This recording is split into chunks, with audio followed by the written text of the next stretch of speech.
Buenos días y bienvenidos a todos y a todas. Y lo primero, agradecer al grupo de Project Managers de la Alianza de Centros de Excelencia Severo, Ochoa y Unidades de Excelencia María, Maeztu, SOMMa, y a la Universidad del País Vasco y a los centros de excelencia de SOMMa que organizan este evento, y luego también a Iker Vázquez, por estar aquí representado por Miguel. Bueno, me presento para los que no me conozcáis. Soy Antonio Molina, soy investigador del Centro de Biotecnología Genómica de Plantas, que es uno de los centros de excelencia Severo, Ochoa, y tengo el honor de ser presidente de SOMMa desde hace unos meses. Y para daros la bienvenida, y sobre todo para los que puedan estar online, que no conozcan SOMMa, de manera muy rápida, indicaros que SOMMa es una agrupación ahora de 73 centros y unidades de excelencia, incluyendo los nuevos de la última convocatoria, y que el objetivo que tiene SOMMa, aquí si se pasa la diapositiva, pues no pasa, aquí, pues tenéis la entrega de los galardones, pues SOMMa es el objetivo que tiene es, a través de la experiencia de los centros de excelencia, el intentar, con nuestra experiencia en la gestión y atracción del talento, pues mejorar el funcionamiento del sistema de I+D en todo el Estado. Y para esto, pues lo que contamos es con dos mecanismos de funcionamiento. Uno es un comité ejecutivo, que tenéis ahí, que no voy a entrar a detallar, donde tenemos una serie de miembros que son generalmente directores o directores científicos de los centros unidades de excelencia. Y estos miembros del comité ejecutivo lo que hacen es coordinar toda una serie de grupos de trabajo que tenéis aquí, entre los cuales pues tengo la verdad el privilegio y la emoción de decir que este grupo que está aquí es el más activo. Así que enhorabuena por la labor que hace el grupo de Project Managers. Aparte tenemos un grupo de gerentes, un grupo de transferencia de conocimiento e innovación, pues un grupo de Open Science, un grupo de Equality, Diversity and Inclusion, y también tenemos un grupo que trabaja con la Oficina Nacional de Asesoramiento Científico y otro grupo en la parte de digitalización. Eso depende directamente del comité ejecutivo. Y con esto, pues nada más. Creemos que, en base a nuestra experiencia, este tipo de jornadas, y en particular una que tenga una sección relacionada con la atracción de talento, es esencial, dado que gracias a este programa y al progreso de la ciencia que hemos tenido en los últimos años, pues hay muchísimos de los centros, no solamente los que están en SOMMa, sino otros muchos que son muy atractivos para atraer investigadores excelentes, y yo creo que es una oportunidad que no debemos dejar pasar, y por lo tanto pues tenemos que, en la medida posible, todos empujar en esta dirección para hacer la mejor ciencia, desarrollar la mejor tecnología posible y contribuir con esto pues al avance y al progreso de toda la sociedad. Buenos días, bienvenidos y muchísimas gracias.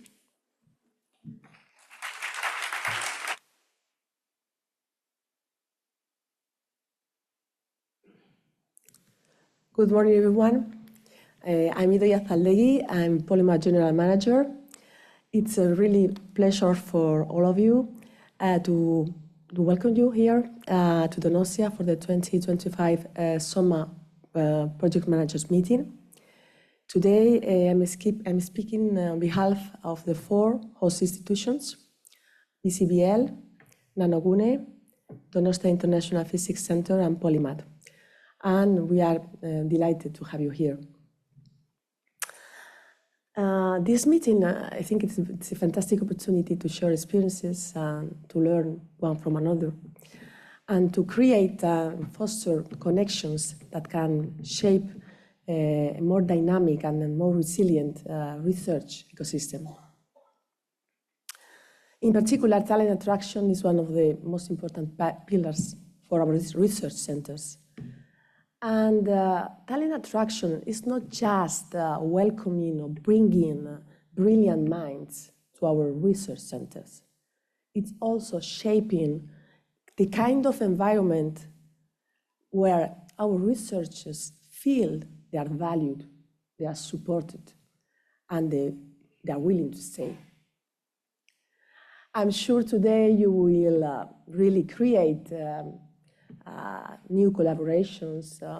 You will create new ideas, and I'm sure new and meaningful conversations. It's a privilege to have you here, and enjoy the day and welcome.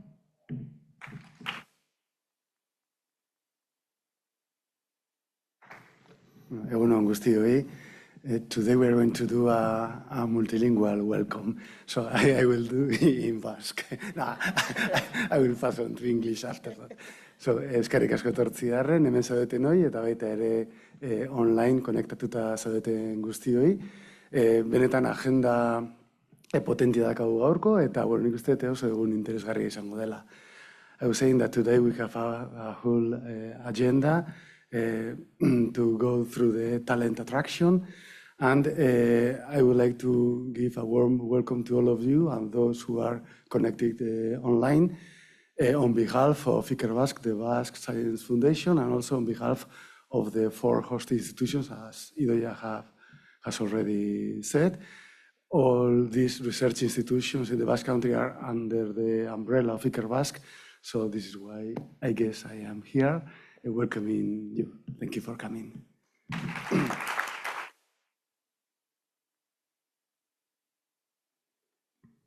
Well, Antonio Molina, president of SOMMa, Idoia Zaldegui, Polymath general manager, and Miguel Arocena, Iker Basque general manager. Well, managers and representatives of other centers and agencies, and any participants in the meeting.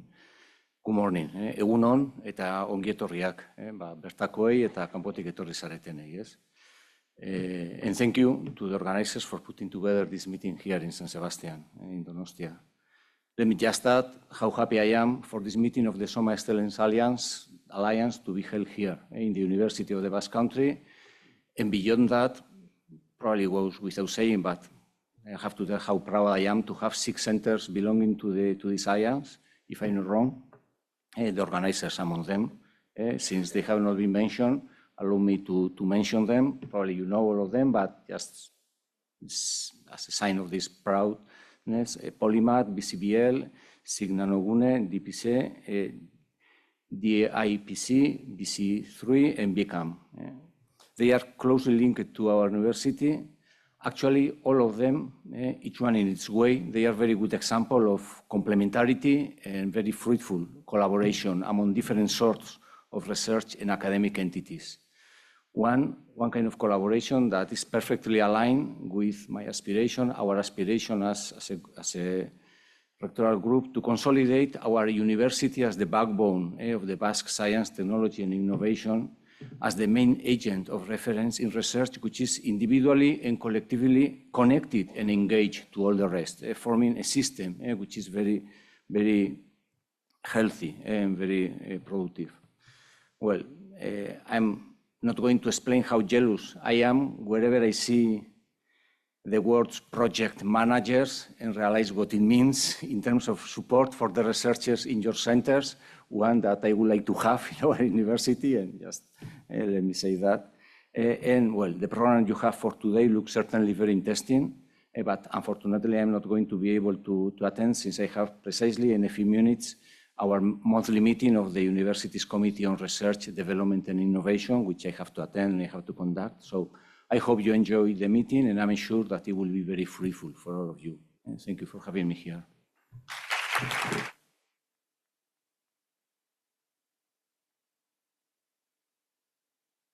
Okay, thank you very much. And sorry because I forgot that the introduction was in English. Okay. So, but again, thanks a lot for hosting us. Thank you very much to the university. I guess this is, I hope that this will be a very fruitful day. And as I said, it's very important for the system just to work together. So I'm very proud that we have put together to the Spanish Research Agency and the main financial agencies of the Spanish system, so from the Comunidad de Madrid, Catalunya, País Vasco, and Generalitat Valenciana, and also after this first session, we will have a specific meeting of the executive committee of SOMMa with this agency and also Castilla y León and other regional governments in order to try to work together in this direction. And I guess we should be very proud of this. And again, thanks for hosting and thanks to the project manager group meeting for this organization. Okay, so we will start. Okay.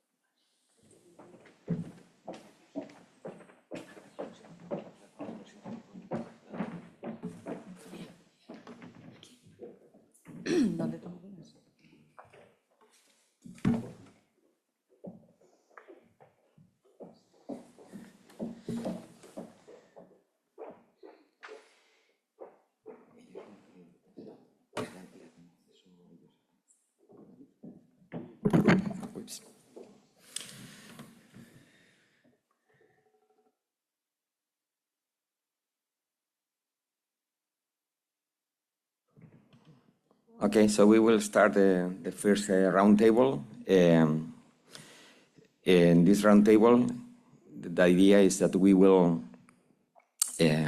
have some presentation of different financing agencies from the national and regional system.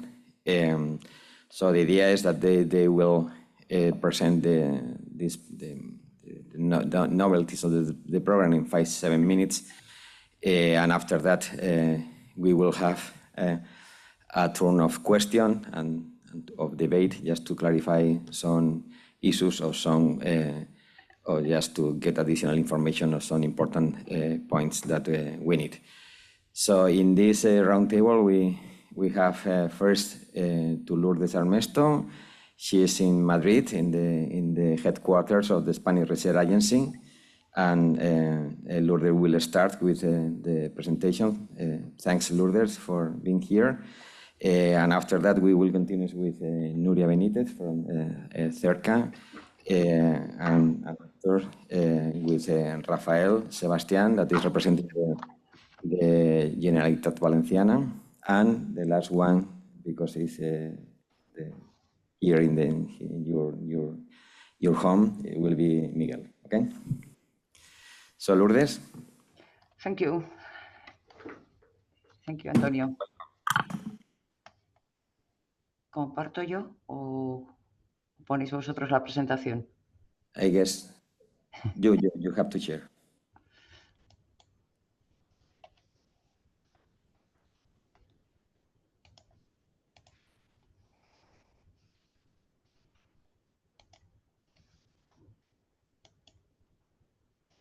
Is okay? Yes, it's perfect. Thank you. Okay, thank you. Well, good morning. Buenos días a todos y a todas. Good morning. I would like to present, to express my gratitude to the SOMMa presidency for the key invitation to this roundtable. I also wish to extend my apologies for not being able to attend this meeting in person. But as prior commitment in my schedule have made it impossible. I deeply regret not being able to join you. Well, I will be present the main features of the Spanish research agency Atracción program. This program, the Atracción program, is part of the action outlined in the plan for attracting and retaining science and innovation talent in Spain, approved by the Spanish government in 2022 and continues with the framework of the state plan for scientific technical innovation research 2024-2026. The aim of this grant is to promote the integration into the Spanish research and innovation system of internationally recognized researchers who have recently carry out part of their professional careers abroad. In order to achieve this aim, the eligible costs of this grant include salary of the principal investigator, PH, project implementation cost, and startup cost. The maximum funding contribution are 1 million euros for a duration of 3 or 4 years. But in the case of the last call, in the call 2025, this grant will be up 1.2 million if the PA moving from the USA. One of the most important key features of the commitment is the commitment of the host institution to create a permanent position matching of the fields of expertise of the PA and to fill it before the end of the grant. This call is open to research of any nationality and in any fields of the research who meet the following requirements. Hold a PhD degree, more or less 7 years before to the call. Have held a professional affiliation with foreign research institution for at least 5 years from the last 6 years. Must not currently hold nor have successfully complete a selection process for a permanent position at a public university or public research organization in Spain. Must not be listed as PA or in any of the following cases. The first one is a proposal that was funded under the previous call of this action. A project funder under CNS grants from the agency, or a proposal submitted in the last Atracción call that received a total score below 80 points. Relating to the host institution, the following institution can be host in this call for proposal. First of one is public research organization, public university, their university institutes and private university with proven capacity and activity in RDA, public health care entities and institutions affiliated with or under agreement with the National Health System, as well as accredited public health research institutes, other public RDA center with their own legal personality whose main activity is RDA, and finally agricultural and food RDA center, depending of the autonomous community integrated into the INEA-CSIC regional government system. The eligibility cost of this grant is divided in the direct cost and indirect cost. In the direct costs include on the first one the PH labor cost up to 100,000 per year with a minimum gross salary of 18,000 per year. On the second one is the project implementation cost that include all the costs relating to the research activity, such as personal cost, travel costs, equipment, consumables, etc. And finally, the startup cost. In this case, this cost up to 30% of the cost relating with a maximum of 30% of the cost relating to the project implementation cost. Submission of a funding request for a startup concept is optional. However, submission of a funding request for PH labor cost and project is required. And finally, the indirect cost is in 25% of the cost relating to the project implementation cost and the startup cost. And the sum of the four concepts, PH labor cost, project implementation cost, startup and indirect costs, up to 1 million. And in the case of the PH moving from USA, in the call 2025, 1.2 million. I would like to highlight a few details relating to the PA requirement. The PA is hired under a distinguished research contract Part-time dedication is permitted only during the first year of the contract, and the host institution commits to create a permanent position matching the fields of the expertise of the PA and to fill it before the end of the grant. If the position is filled by the PA, her salary will no longer to be considered our eligible cost. I would like to emphasize that the application must be submitted by the host institution. Therefore, it is essential that the PA contact the institution in order to reach prior agreements regarding the more relevant details before the application is submitted. For example, regarding the aspects such as the process for establishment the permanent position, etc.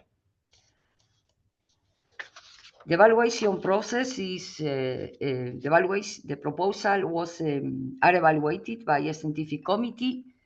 Committees made up of selected international review who has two principal criteria, one relating to the PA and the other one related to the project. The first one, the assess is relating to the track record of the PA with a score 0.50, with a minimum required was 35. And these criteria including the assessment of the quality and the scientific contribution and the relevance to knowledge generation, their border impact, as well as the other types of contribution. And relating to the project, the novelty, quality, and feasibility of the project was evaluated with a score from 0 to 50, with a minimum required 30. And in this case, including the assessment of the expected scientific, technical, economic, and social impact and of the project result, but also and the expected impact of the PH integration into the host institution. Following, I will inform you about some key elements relating to the implementation of GRAM. The first one, the payments are made in advance of the annual basic. Relating to the follow-up, the scientific follow-up is with two reports, one of the midterm and the other one at the final of the grant. And related to the financial follow-up, there are only one final report at the end of the grant. Creation and appointment to the permanent position aligned with the PH field of expertise must be completed before the end of the grant. In the case of if the previous requirement is not met, 25% of the PH labor cost must be reimbursed. It is important to take into account that the change to the PH will not be permitted under any circumstances, and also change the host institution will only permit in the case of more acquisition or the more of entities. Following, I would like to present some of the outcomes for the 2023 and 2024 calls of the Atracción program. The first table presents the number of applications submitted and those funding in each of the call. This figure highlights the high competitive nature of this program, with around lower than 20% of the proposal was funding. The second table displays the allocated budget for both calls, and along with the budget for the 2025 call, which is currently open for application. As can be observed, the budget has increased across successive calls, reaching 40 million for the current edition.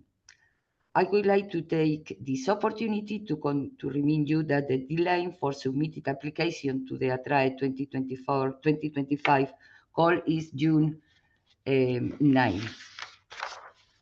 Lastly, I would like to share a selection of the links which you can find important information related to this program. One of these is the official Atracción website, when you can you can find information about not only of the program, but important information for the PA. Specific details of the 2024-2025 call, with the call and also the application form. Also the webinar of the Atracción program, the presentation of all the webinar. And final, and research relevant to research relocating to Spain for proposition of research state, which is the Euraccess direction. On this slide, you will also find the contact address to which you may directly any question regarding the 2024, the 2020 call for proposal and all of the questions that you need to solve. I deeply regret having to leave the meeting before its conclusion, but unfortunately, I have another meeting that I am unable to miss.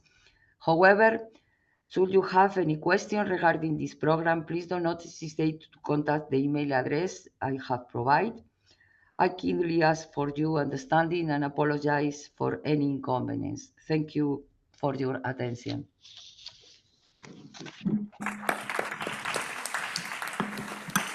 Thank you, Lourdes. Thanks for the presentation. So regarding the question for Lourdes, and also there's, so you can just, for those that are online, so you can write the question in the chat. Lourdes has an appointment at 10, as far as I know. But we can just transmit the question to her, and they will reply to you, okay? Or as she said, you can send also the question to Atracción email address that was in the presentation. So in principle, we will share all this presentation so you can have access to all the information. Thank you very much, Lourdes, and welcome Marina Villegas, that is General Director of Research and Innovation from Madrid Regional Government, that just landed in the airport, and she has incorporated to the table. Okay. So we will move on, and now is so we have the talk of Nuria Benítez.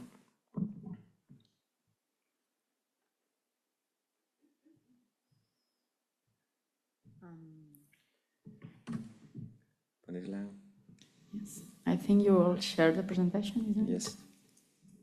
Okay. While we have the presentation, just I wanted to thank for the invitation to be here to this crowd that used to be mine not that far ago. So thank you very much for inviting me to share some thoughts about what the circle system is and what are our main efforts to get the best talent and to get and to nurture them with the best possibilities we are able to give them. So this is, I hope it will work. Yeah, okay. This is mainly what the circle system looks like. This is 42 research independent organizations based in Catalonia, covering all the knowledge fields in science. And this is a bit the map of the Catalan research system apart from universities. So this is mostly what depends directly from the Catalan government. Very briefly, there is the Council of Universities that coordinates the efforts of universities in Catalonia, AGAUR, which is the funding agency for research, so who's funding projects and individuals, so giving personal grants. The CESUC, which is a consortium giving support and facilities for in a coordinated system for all the research organizations in Catalonia. There is ACU. This is the evaluation agency for university professors and any other processes that is evaluated individually in Catalonia. The gray square at the bottom is ICREA. This is the main agency hiring researchers in Catalonia for the university system, but also for research centers. The golden one is the Fundació Catalana per la Recerca i la Innovació. This is a foundation that aims mostly to promote scientific vocations and mostly outreach activities from all the Catalan research system for all the community, so not only Catalan but abroad. And we are the blue piece in the top, the Fundació de Centros de Recerca de Catalunya. And this is the agency from the Catalan government that coordinates the efforts from the Catalan government to support all these 42 independent research centers. So our purpose is to support the research centers and in their promotion, in their projection, and in the implementation of any Catalan policy, but also all the other policies that are applicable for all the research centers, and not only for the 42 CERCA centers, but for any other research performing organizations that we are asked for. This is what the CERCA system looks like in terms of knowledge fields, so mostly on medical and health science, 18 centers, but also others on life sciences, a lot of science, mathematics, and engineering, but also some of them on social science and humanities. This is what it looks like when it turns to Severo, Ochoa, and María de Maeztu units. 14 of these 42 research centers has the seal of excellence, either Severo, Ochoa, or María de Maeztu, and most of them are here present. And on top of that, the Catalan system has also many María de Maeztu units from universities, but they are not CERCA. What is a CERCA center? As I said, there are 42 different centers, and they are all independent legal entities, mostly foundations or consortia. The main aspects is that they are on their governing bodies. They have always a Catalan ministry and a Catalan university.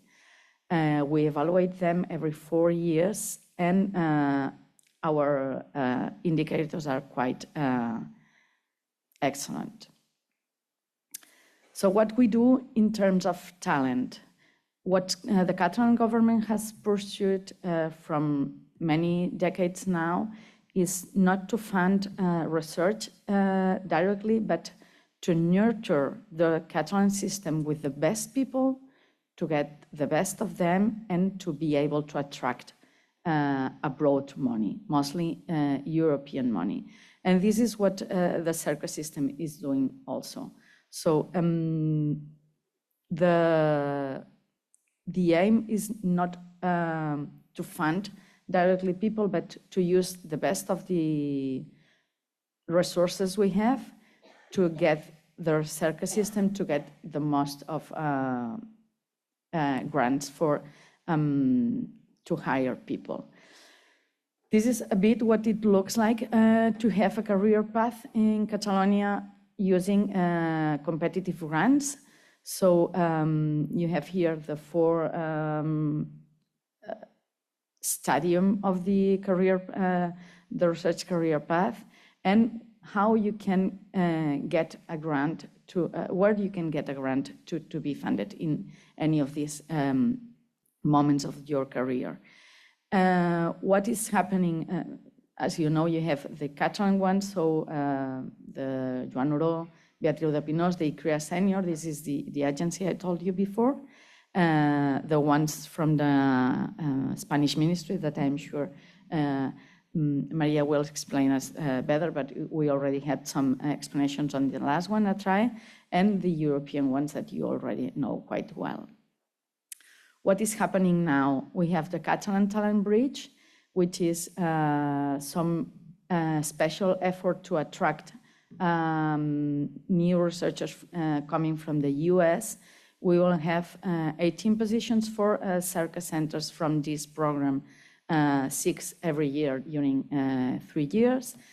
We have also Choose Europe that I know that Uraxis will explain us afterwards better, but there is a new call for researchers that will be launched this year for Maria Slobodska reactions, I think very soon. And we will have, we have also an extra funding in ERC grants for researchers coming from abroad to establish them in the European system, so also in the CERCA system. What we do is really to help our centers to get the most of all of these programs, to get the best people to do research. And I think that I'm really extending too much, so just to share that our vision is just to nurture the European research area and creating this best environment possible for the researchers to grow here and maybe to stay, but not necessarily. So they have a best career and maybe in Europe. So thank you so much.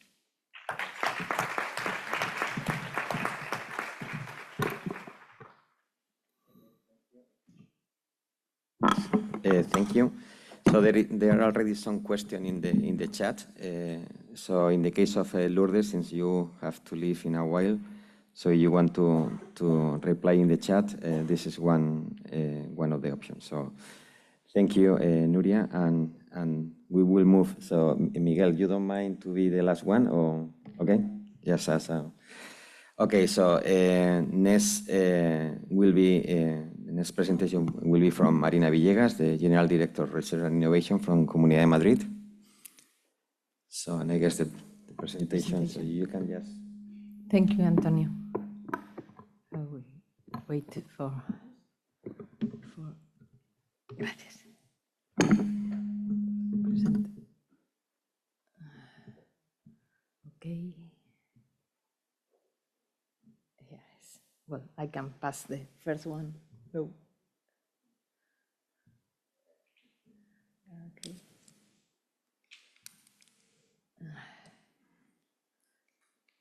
Yeah. Okay, thank you. Well, good morning, everybody. So, oops. Yeah. No, stay calm, please. Well, we in Madrid region, we are trying, but after hearing the talk from Catalonia, we are, I feel a great envy with your system. So we are a small region, very big in capacities, very small in land. But we would like to do or to convert Madrid region in a reference hub for scientific and innovation activities. And one to do this is needed. It's completely needed to have people with very good skills. So our objective is to foster and to attract scientific, innovative, and entrepreneurial talent. We are very committed also to entrepreneurs. Because we believe it's our vision that the R&D and I capabilities are strengthened by talent because it improves the quality of the research, the internationalization, thing that we need a lot in Madrid, and the technology transfer, which is all other of the goals of these years in the regional government. And of course, because it brings economic and social benefits by boosting innovation or entrepreneurship or the attraction of investment.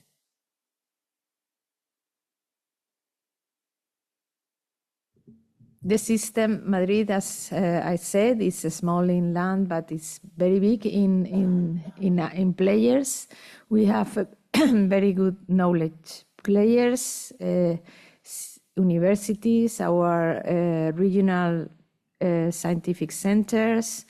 We have also the lack of having very big public research organizations from the national government, like the SIG, and we also have Biomedical Foundation and Biomedical Research Institute linked to the hospitals.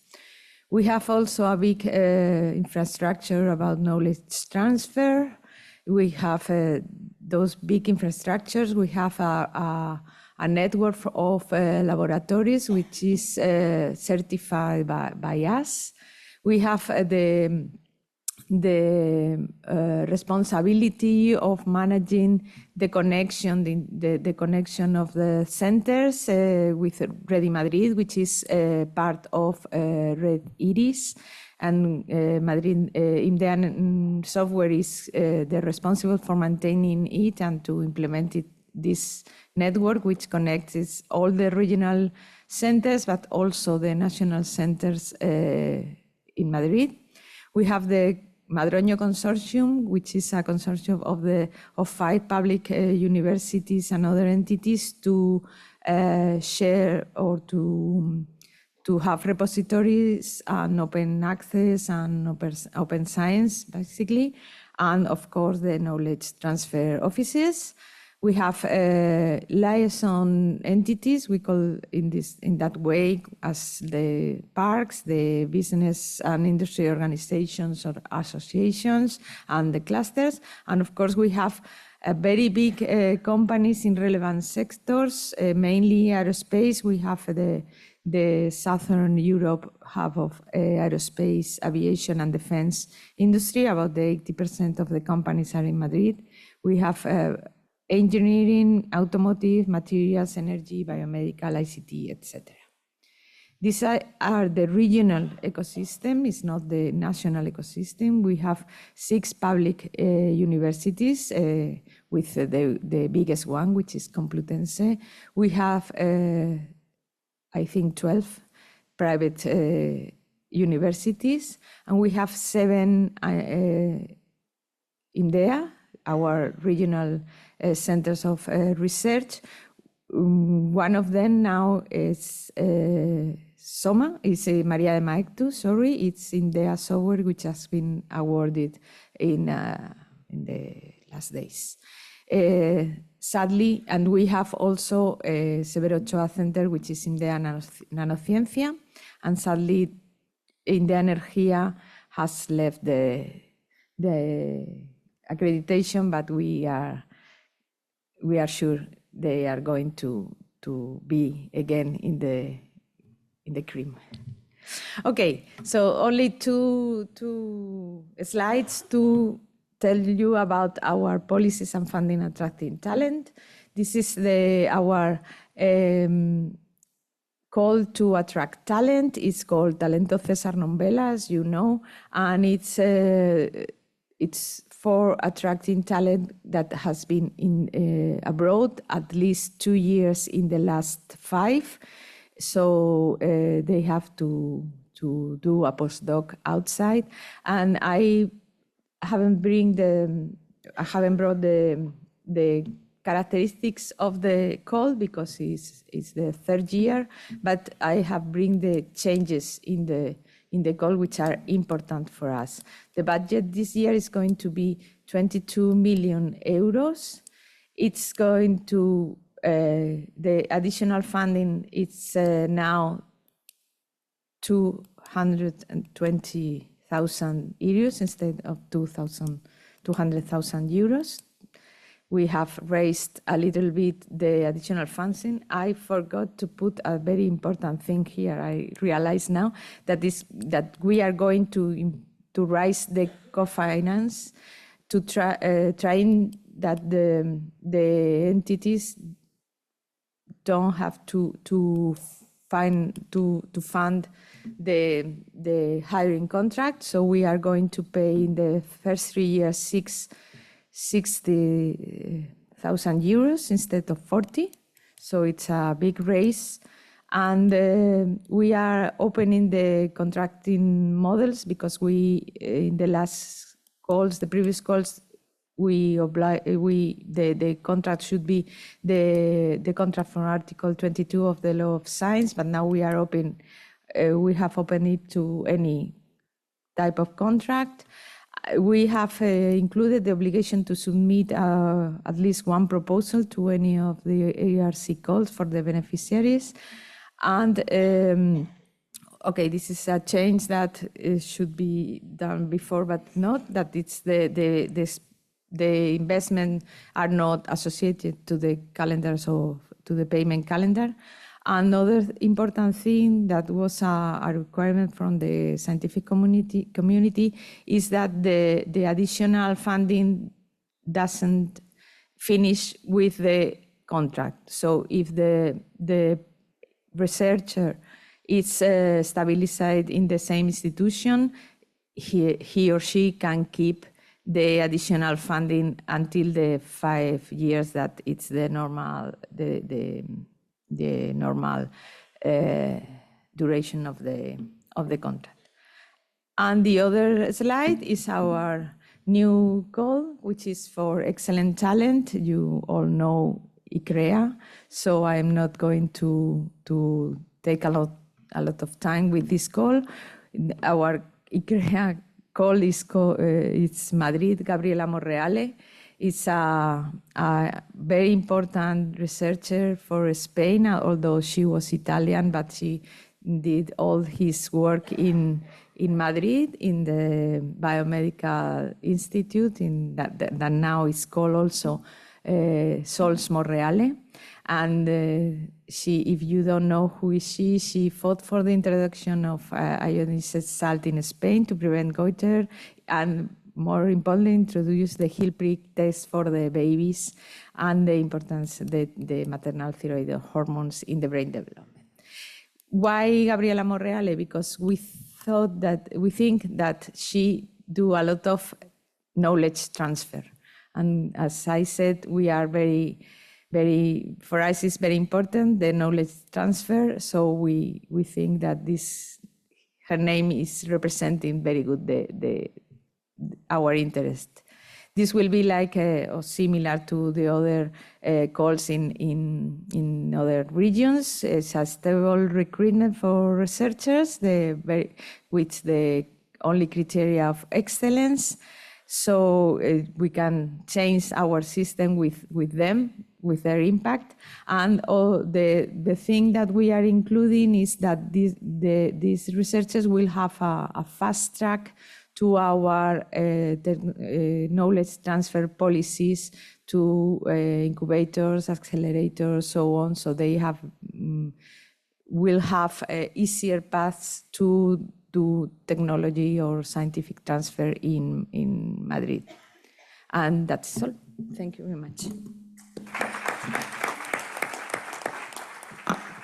Thank you very much, Marina, for this news and novelties about the programs from Madrid region. And now we will move to Rafael Sebastián Aguilar, that is the General Director of Science and Research from the Generalitat Valenciana. So I guess, Rafael, you can share your screen. Good morning. Yes, I'm going to share this desktop. Okay.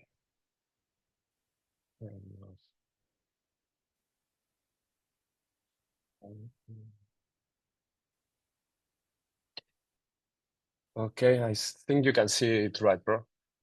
Yes, we can see. Thanks. Fantastic. Okay, so good morning to everyone, and thank you for inviting me alongside a nice group of colleagues and institutions here. So today I'd like to share with you the approach we have here in the Valencian region, the one that we have taken to foster our research ecosystem. Okay. So over the past years, we have basically realigned our strategic instrument to match the European objectives, particularly those that seek to promote the stable and attractive research careers. And this effort has represented the commitment to talent and a signal to the international scientific community, in which we want to tell them that we are ready to welcome basically the leaders who want to shape the future of the science in our region. which involves long-term commitment to excellent merit-based recruitment and a new focus on empowering the researchers at different stages of their careers, as I will show you later. All our initiatives are designed to create the conditions to researchers to thrive, lead ambitious projects here in the Valencian community and to be able to collaborate globally. We have built 2 ambitious programs that I will present now. One of them is called Plan G, that has been already running for 6 years. We are in the 7th year. And the Valer program, who has started this year in 2025. That both reflect our vision to help and compete globally for diverse minds.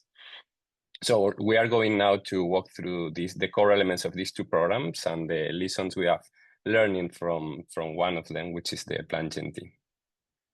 We are going to start by the new program we have, which is called Valer, which is the short name for Valencian Excellence in Research, which is now our flagship initiative to attract world-class researchers. As María was saying, this is very, very similar to ICREA, that probably most of you know.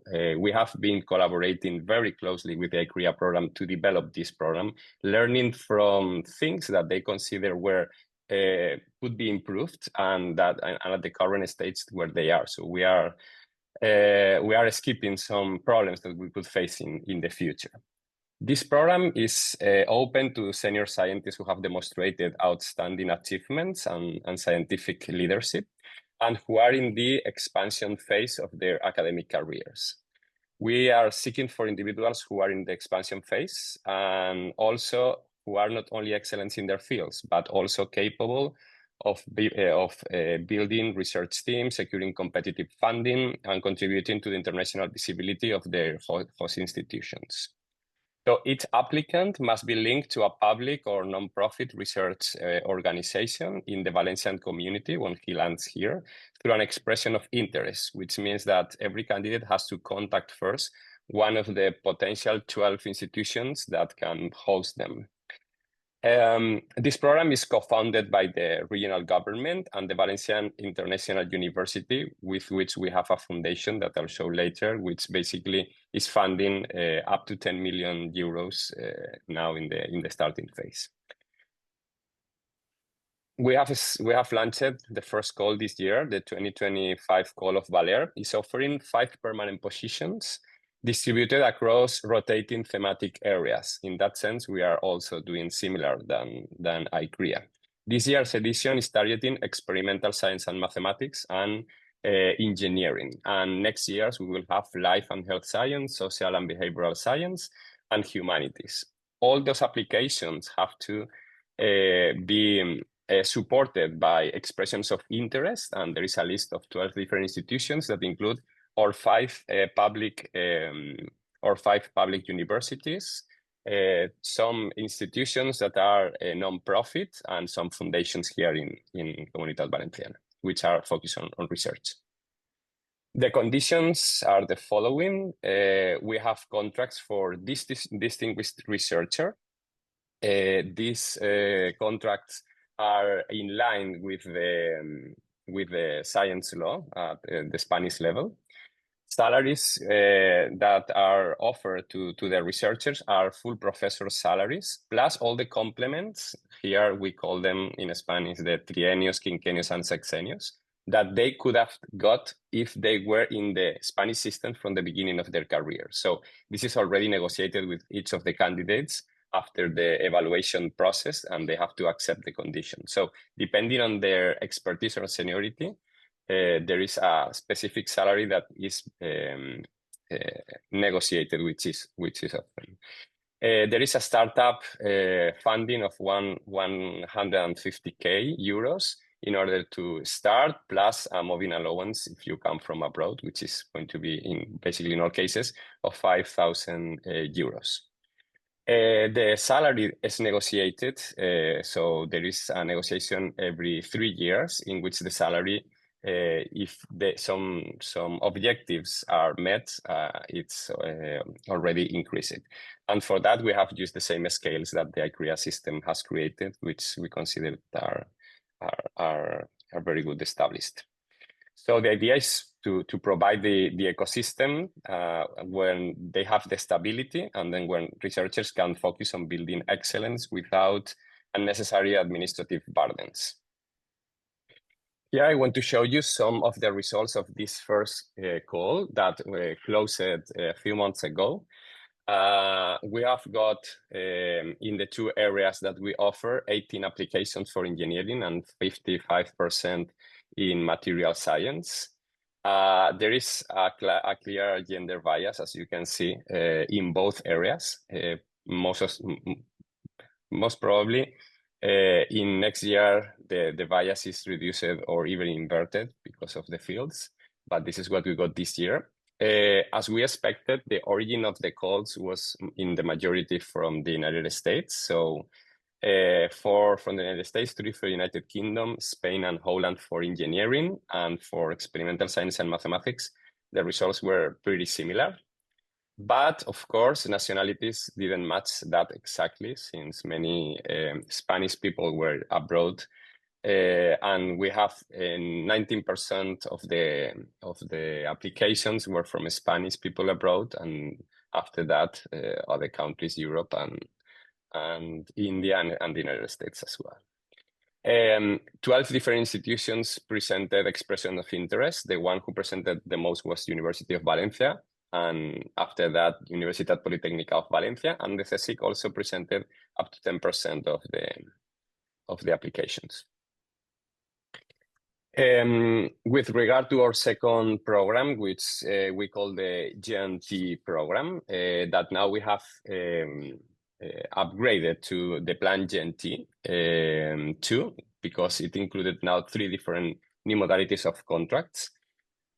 This has been the cornerstone of a strategy to consolidate and expand the researcher careers. So GNT2 includes 5 different subprograms, each adapted to a different phase of the research trajectory, going from junior investigators and industrial PhD to international talents and tenure excellence. The most competitive track is the one that we call DE-GENT, is Doctor of Excellence, and offers tenure track contracts with substantial scientific freedom.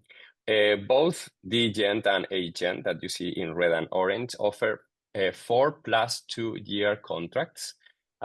These extra 2-year contracts depend on an evaluation, which has to be done after year 4, and it depends if the researcher actually wants to expand to these 2 years.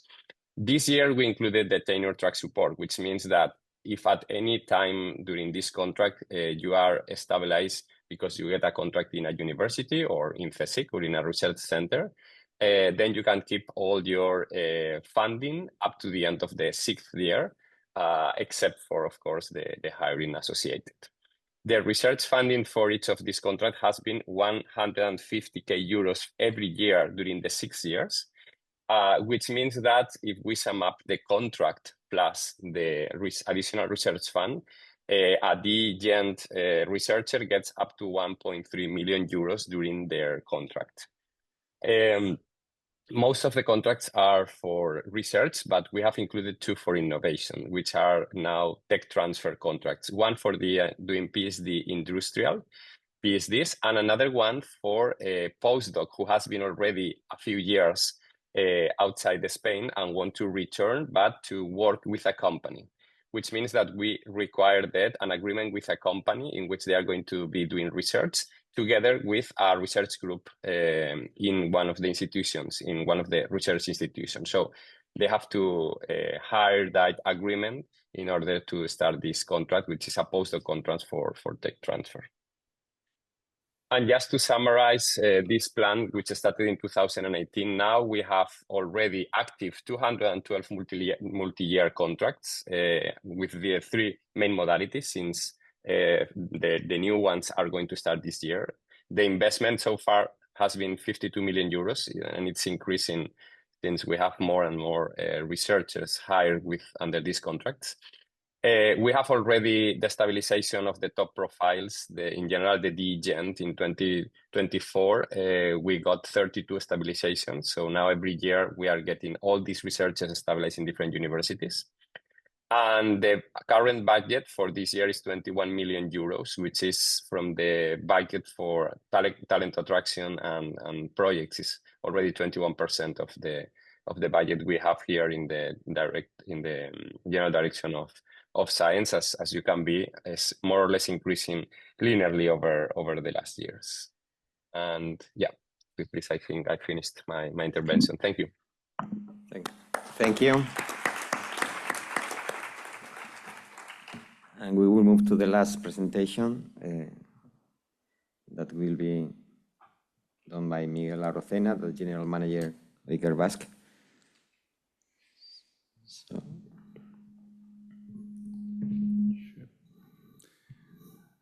Hi, thanks again. And congratulations for all these funding and research agencies for your attractive programs. Let me share with you our own program in the Basque Country. I am the last one. I have to be the fastest one, I think, because we have 10 minutes left. So let's go. So Iker Basque is the Basque Science Foundation. What we do here is a mix of ICRIA and CERCA. So we do both things.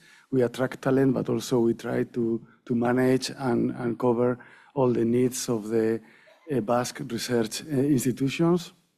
But our main task is to invest in people and try to be an accelerator for this talent coming to the Basque Country and implementing their laboratories and research careers. This is our how the Iker Basque researchers have grown through the last years. And now we have more than 400 researchers in 3 categories that I will explain later on. These are the main figures of the institution. We have currently running 30 ERC programs, and the budget for this particular purpose of attracting and retaining the talent in the Basque Country is 22 million euros per year. And those researchers that are working already here have been able to bring more than 47 million euros along the last year. That means that for any euro that the Basque government invests in talent, we get 2 euros for the society, for contracts, for renting laboratories, etc. We bring researchers for all the research fields. This is how currently are spread these research fields. You can see that mainly we have physics, chemistry, and material science. These are the big ones, but we have researchers in every research area. And we have researchers in 25 research institutions in the Basque Country. The host institutions have to be, of course, in the Basque Country, but also they have to have a strong commitment with the researchers, because they are funding 40% of the salary costs of the researchers. The rest, 60%, is covered by Iker Basque. These are the research institutions where currently we have 24 institutions where we have Iker Basque researchers. We are not as big as CERCA, as the Catalonian research community. Our aspiration is not to be as big as they are, but you know, as half of the research institutions in the Basque Country are in Bilbao, we can probably say that in quality and excellence wise, we are reaching Catalonia. So we are very proud of all these research centers and the researchers doing their job here. We have researchers in the only public university in the Basque Country, which is the University of the Basque Country. Although we have also researchers in what we call the BERC research centers, which are the basic excellence research centers We have 9 works in the Basque Country where they investigate in climate change, physics, mathematics, biophysics, new materials, neuroscience, polymers, language. We have also 4 SIC centers, Centro de Investigación Cooperativa or Centers for Cooperative Research, and they are doing life sciences, nanoscience, biomaterials, and energy. We have researchers in all of them as well. And there are also private universities in the Basque Country, the University of Mondragon, the University of Deusto, and also Tecnun, which is the University of Navarra, but we have researchers also in these universities. And more importantly, we have researchers also in the health research institutes. We have 3 in the Basque Country, 1 in each one of the capitals, Bilbao, San Sebastián, and Gasteiz. And I say more importantly because one of the key objectives of the new strategic plan of Iker Basque is to reinforce the health research system in the Basque Country. We are committed to hire 80 researchers over the next 4 years. Every year we have, in the first semester, we have what we call the research fellows. These are the 3 categories that I was going to explain. We have the research fellows, which are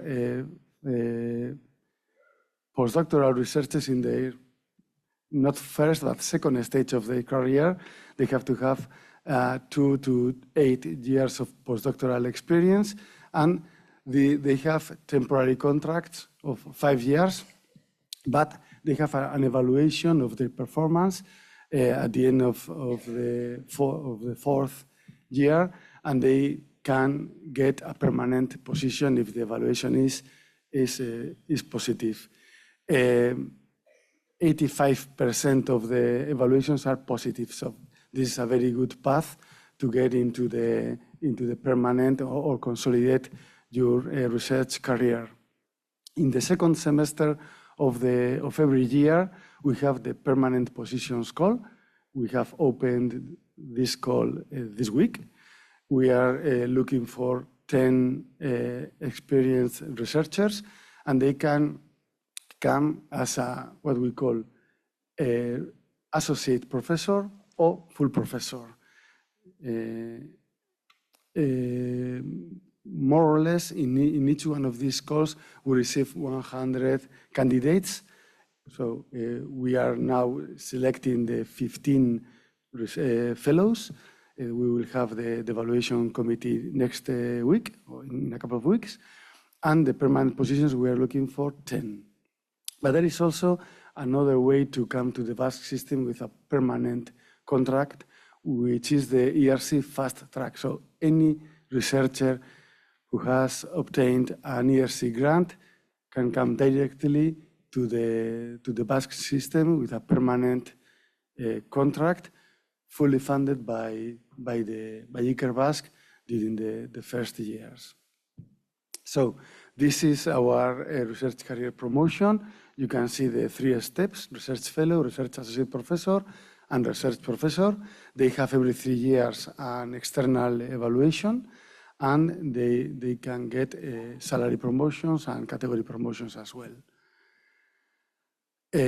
More information about the Basque science system in this website, which is very complete. You can find information about research organizations, research groups, infrastructures, laboratories.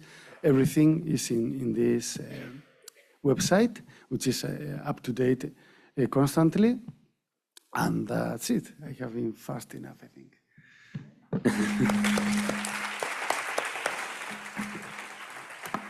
Thank you, Miguel. So you were on time, and I guess it was very clear. So I know that we are running out of time, but I guess I would like to comment 2 things and just to translate, to transfer a couple of questions, because we have several people online. So for example, they are representative of Raíces. This is a network of Spanish researchers abroad. And there are several questions. So my first comment is that I guess that we should be very proud that we have all these programs. So I was just counting the budget for all these programs, and for this year we are over 170 millions, including financial support from all this program, and we have no count on this other program like Ramón y Cajal, etc. So I guess that now there is or there are a lot of great opportunities to reach our institution, and I guess in particular in my case representing SOMMa, we are very proud of this, because on top of this also we have to take into account that we have the CEX, Severo, Ochoa, María and Maeztu funding also to attract people. So actually we will have in the next roundtable one example of one researcher that was incorporated with these resources. So in total, I guess we have the capacity now to incorporate to the system more than 300 or 200 researchers, and I guess this is really impressive. I mean, we have to be very proud of this. And connected with this, I'm just translating here the question of Carmen Molina, is not a relative from mine, okay, from Paris. Okay, we have all this program. So, but the question of Carmen is how the researchers that are abroad can identify the place to apply for. So, do we have, because, and I guess I agree with Carmen, because generally we don't have, at least we are discussing this with the Spanish Research Agency, we don't have a public offer to show the capacity of all the system to identify by the researcher. For example, now with all the researchers from the United States that are just reaching, is because you know some researchers, not because they know the system. Or, so how this can be, I mean, this is a problem, and I guess this is a problem, and how we can improve this, how the researcher abroad can identify the best place to apply for this, because clearly the researcher has to look for so why the institutions are not doing a joint public offer, publish it in Nature Jobs, whatever. Okay. Nuria. Okay. Thanks for the question. Let's say, in our case, the CERCA system, first of all, we will have some examples afterwards on your access network.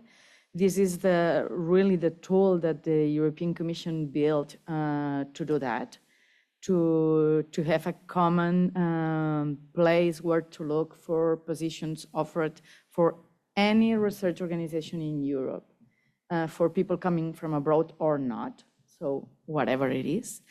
This is one thing. So we really encourage any organization offering any position, either linked to a grant or not, to be published in our access, because this is the best way to get the best applications from abroad.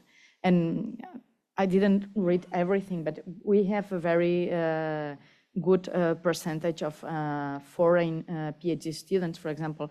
And one of the reasons for that, we really believe that is because most of our positions are published in this network. So this is one thing.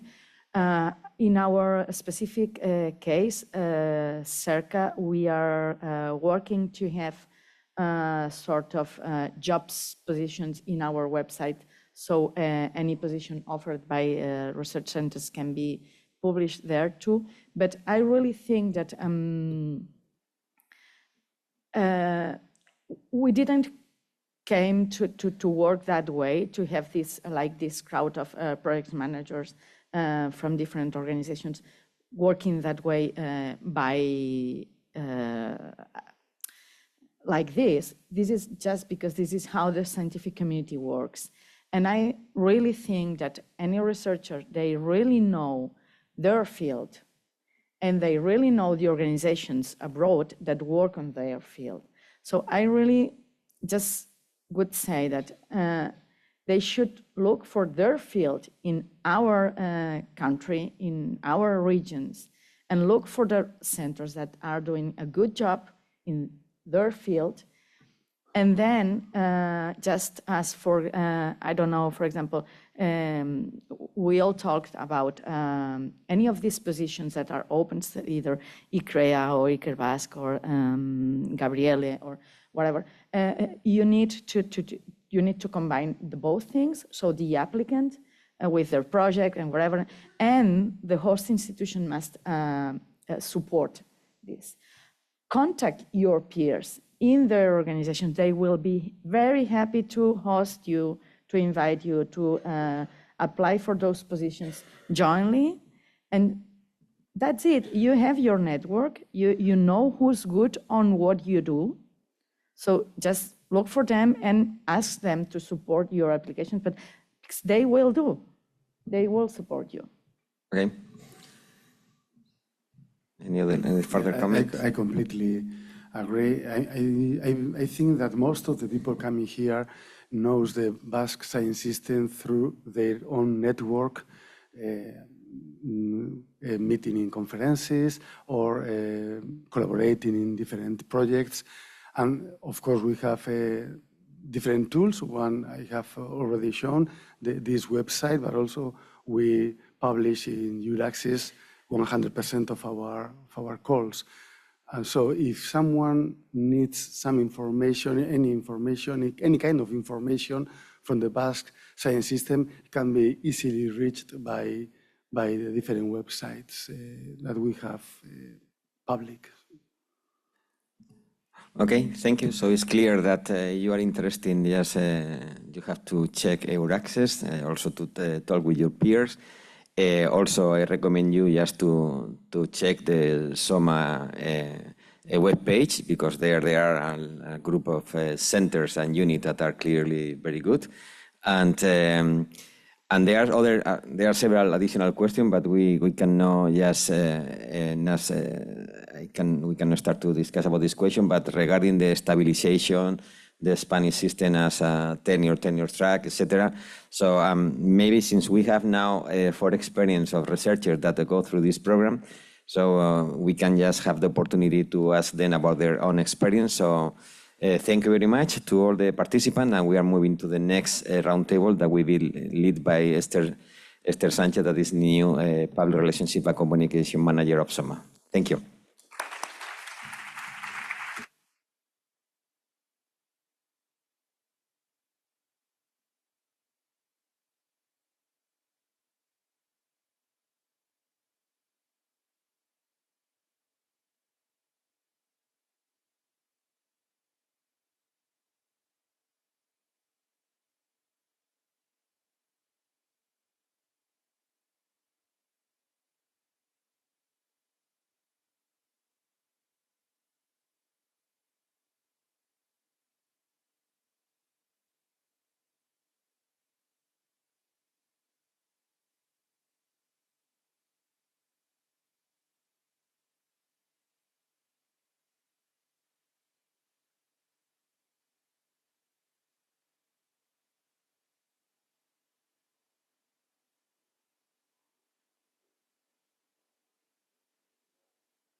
Thank you.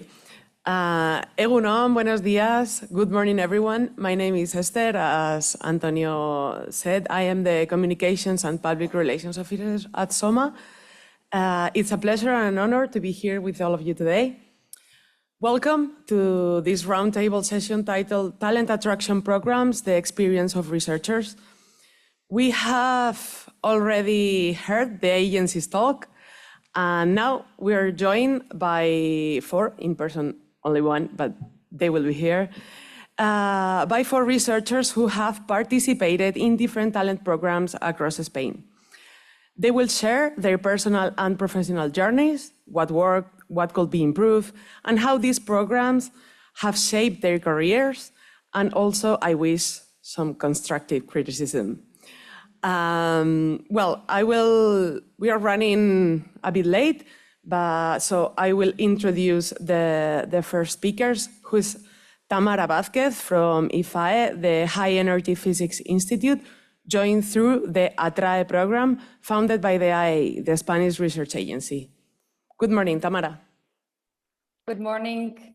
I'm connected, and first of all, thank you for the invitation. I hope next time I can be there in person. And yes, maybe I can start sharing the few slides that I have for you. Okay.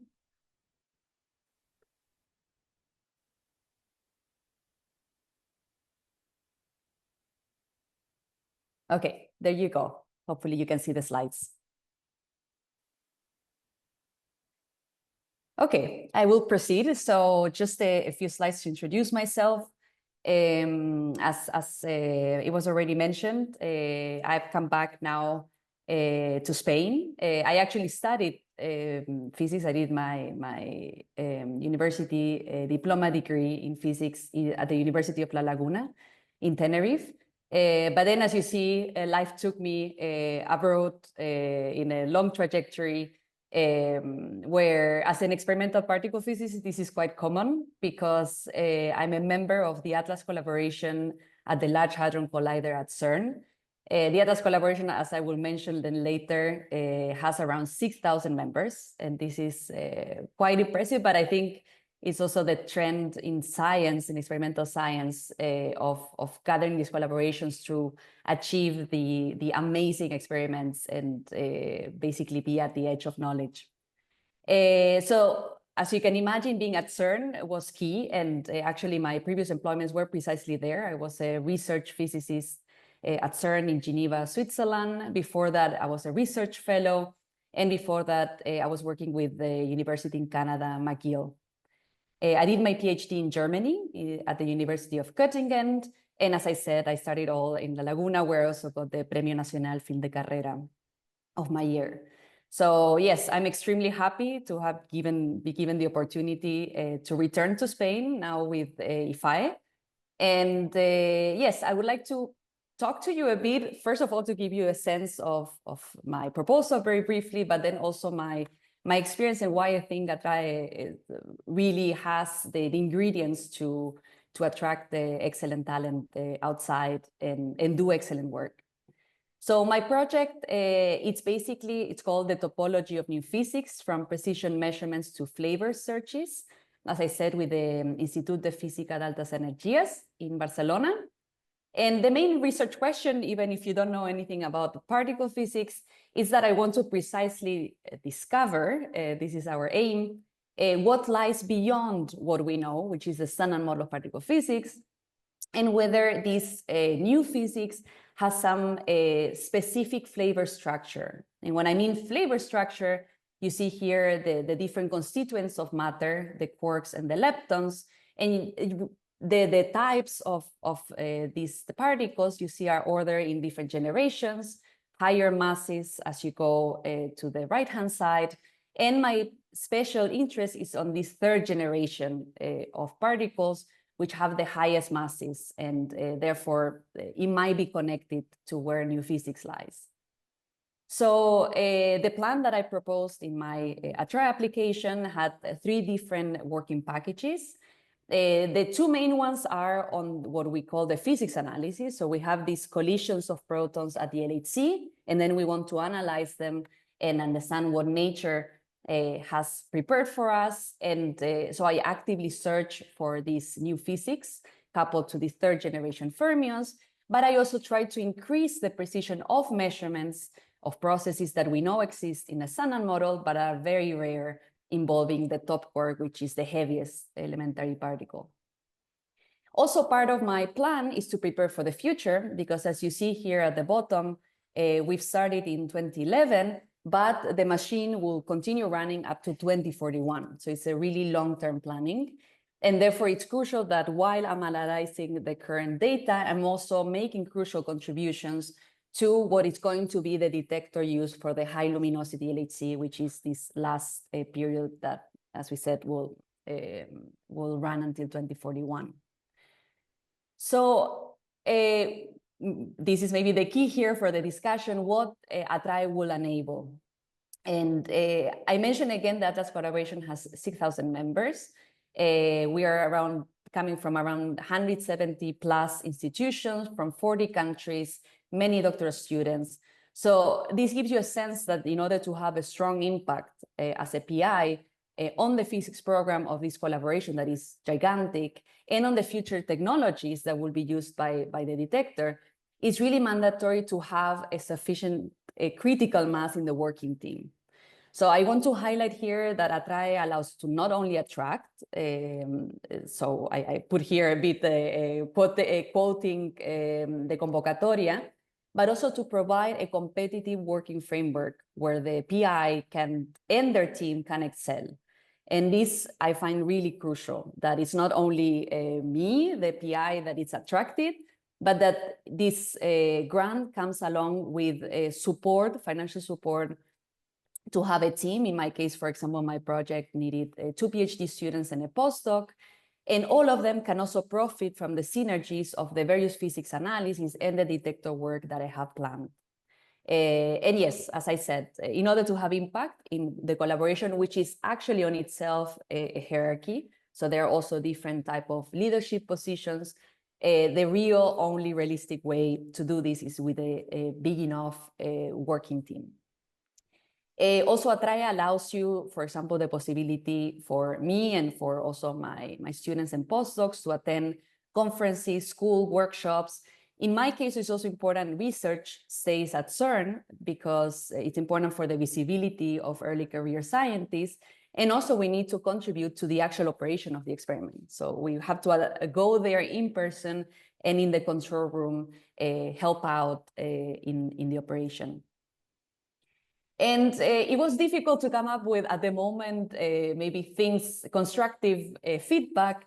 But I think maybe the main one, I would say more than complaints, it's a keep in mind fact that one should in these projects always keep in mind that flexibility should be allowed also for the PI. One, and later on how to adjust the salaries, and also the start and the end contract dates of PhD students and postdocs, because not only we want to attract the best PIs, but also the PIs want to attract also the best and most competitive PhD students and postdocs. And this, of course, we need some margin to be able to do this. And also maybe for the duration of the Atrae program, that is 3-4 years, for a PhD student that precisely will take around 4 years, then yeah, one has to think how is it possible to basically hire the PhD student almost at the same time that the PI starts. And this is maybe non-trivial. And last but not least, also the scientific program, and I don't think this is just exclusive to my field, but we make a proposal, of course, but this can and should be allowed to be slightly modified and adapted depending on the evolution of science. In this case, the general LEC program, where actually I'm very hopeful that there will be some new findings along the next 4 years. And this might, of course, to profit from this, we might want to maybe change then slightly the program to accommodate to these new discoveries, for example. Okay, that's everything from my side. Thank you.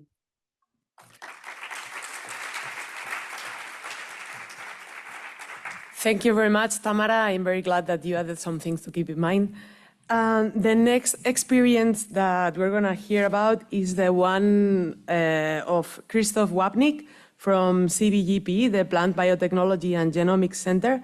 He's a beneficiary of the César Nombela Talent Atracción program by the Comunidad de Madrid. Good morning, Krzysztof. Good morning. Thank you for the invitation. It's a pleasure to be here and tell about my journey here in Spain, because as you may guess, based on my name, I'm not Spanish. So let me share a few slides with you so I can guide you through this journey. So I'm originally coming from Poland, where I did my master degree at the Silesian University of Technology. And it's a funny thing because I started with the simple word of being engineer, but I have nothing to do with biology. As presented, I'm working now with plant biotechnology. So how this bio thing happened here, it was at the time when I was, as we scientists has to move from places to have different experience and also to increase our personal competences as a scientist. I moved to Belgium to do my doctorate and to the VIB Center for Plant Systems Biologists, I think right now considered one of the best places to do plant science worldwide. So I was deep diving in the place where there's excellent plant science already happening. So this really attracts me into field of plant biotechnology, and this is where I stayed so far. So I could add at that time when I finished my PhD this bioturn to my engineering skills. But since then I was traveling a lot. So I was in US and before that in Austria. So I was in different places, in excellent institutes or universities where the research is done. So I think I have an experience and way to compare between different, places where you can do best plant science. So in 2018, when I was a postdoc on Human Frontiers program, which is one of the very most competitive programs in biology, I think, regarding the postdoc fellowships, it was a great chance to meet at that time Carlos Del Pozo, who was doing sabbatical in La Jolla and at the ESD. He told me that there's this great center in Madrid that they now looking for people with my expertise. And he was saying, "Oh, maybe you should consider this. This could be a great chance for you." And one reason for that was that they just got Severo Ochoa recognition, so that means that it's one of the best centers in the country. But at the same time, there was this Atracción program from Community of Madrid, which allows essentially researchers, either Spanish or foreigner, to come to Madrid and get a good starting package. So I think I was lucky at the time because these two things came together, and the offer was very generous with quite reasonable startup money to start your own group. And I was talking to my friends from Germany and other countries. They were actually jealous that I get this startup package in Spain. They couldn't believe it. So I thought this is a good call. So, and I like people. I know some of the people there. I even collaborate with some of them before. So this is how I land up in Spain, and I have stayed since then there. And Atracción program from Comité of Madrid was a great booster for that. So I had this interview for El País, so they got interested in foreign researchers coming to Madrid, and it was also a very nice experience to talk about. At that time, it was, I was starting. Right now, I'm already here for a couple of years, so I can tell you more what was the real impact of that program for me. So first big impact was that it allows me to create my own independent laboratory at CBGP and start with one postdoc and one PhD, and then use additional money that the Community of Madrid provides to hire more people. So this was a very good start for the young group, I think. And it allows me actually to train since then 2 PhD students who receive summa cum laude recognition, international mention. They published many papers at the time when they were doing PhD with me. I was able to extend my collaborative network worldwide with up to 10 or even more right now collaborators, and including also Spanish and internal collaborators at CBGP. And as an independent group leader since 5-6 years, I published already 18 articles. And many of them are actually coming from our lab when I'm a senior author. Some of them in journals such as Cell, Nature Communication Science, Advances, and so forth. So I was lucky at the moment when I got this opportunity to apply for it. I took it, and it worked very well for me. So I don't really have anything bad to say about the program and integration in Spain. And, in general, doing science in Spain is excellent, I think. Resource-wise, of course, we all know we could have more, but I think it's still what we do with the resources we have. It's quite amazing. And then I always find this very rewarding.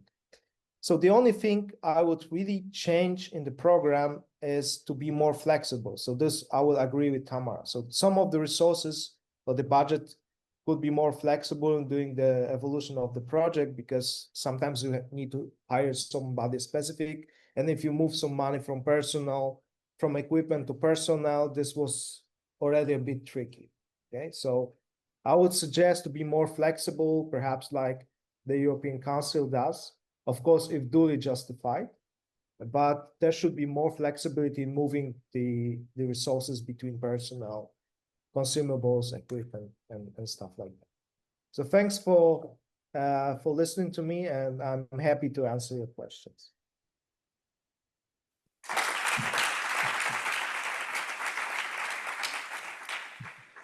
Thank you very much. And the next one experience is going to be the one by Sandra Camarero from Polymath, the Basque Center for Macromolecular Design and Engineering.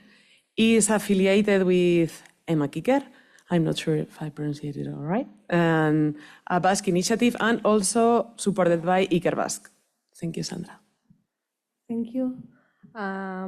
Yes, thank you for inviting me here. I think that is very important also that you get the chance to hear us. I think that I'm a little bit more critic than my previous colleagues, so I would like to give you a little bit of intro of what was my career path. So I studied here. I'm from San Sebastián. That's a key point here on my presentations. I study here. I'm a chemical engineer. I have the background as chemical engineer. I study advanced materials, so that was my specialty. I moved out to Switzerland to conduct my PhD studies at the Adolf Merkel Institute, where I already started to shift my career towards bio applications of materials. It cost me a big effort, but I convinced my boss. I got a grant there from the Swiss National Science Foundation that allowed me to do a postdoc at the University of Queensland in Australia. I was there for a couple of years, and I already going quite deeply now on the biology of cells, and also when in contact with materials. Then I moved back to Europe, to the Netherlands, to Merlin Institute at the University of Maastricht, where I stayed 3 years, more than I initially expected. And in 2020, on the middle of the pandemic, I came back to Polymath. So what are the grants that helped me on my journey? As I mentioned, I got one of a fellowship from the Swiss National Science Foundation that covered me my first postdoc. This was great. They have a pretty naive system, in my opinion, because they pay you very good. They give you a big salary to move abroad and educate yourself, but it has no requirement of coming back to the country. So I think that is a little bit naive on that sense, that you pay the education of people and then you don't make sure that you bring them back to your country, to profit from that academic growth. Nevertheless, when I was on Merlin, as you can see, I left in 2011 to do my PhD. So I was already 9 years. I've been 9 years abroad. I didn't see very clear the possibility of coming back to Spain, which I think that is something that happens to a lot of us that move abroad. In contrast to what some of you have said before, I didn't know anything about the Spanish system for grants.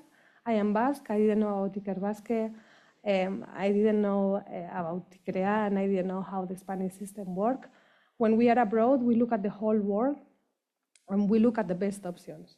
And if you gotta know how the system works in every country, you can get nuts. So you look for the best offer, and then you dig into what's the deal on that country, how does it work, what possibilities do I have? Well, I got the McKicker in 2018.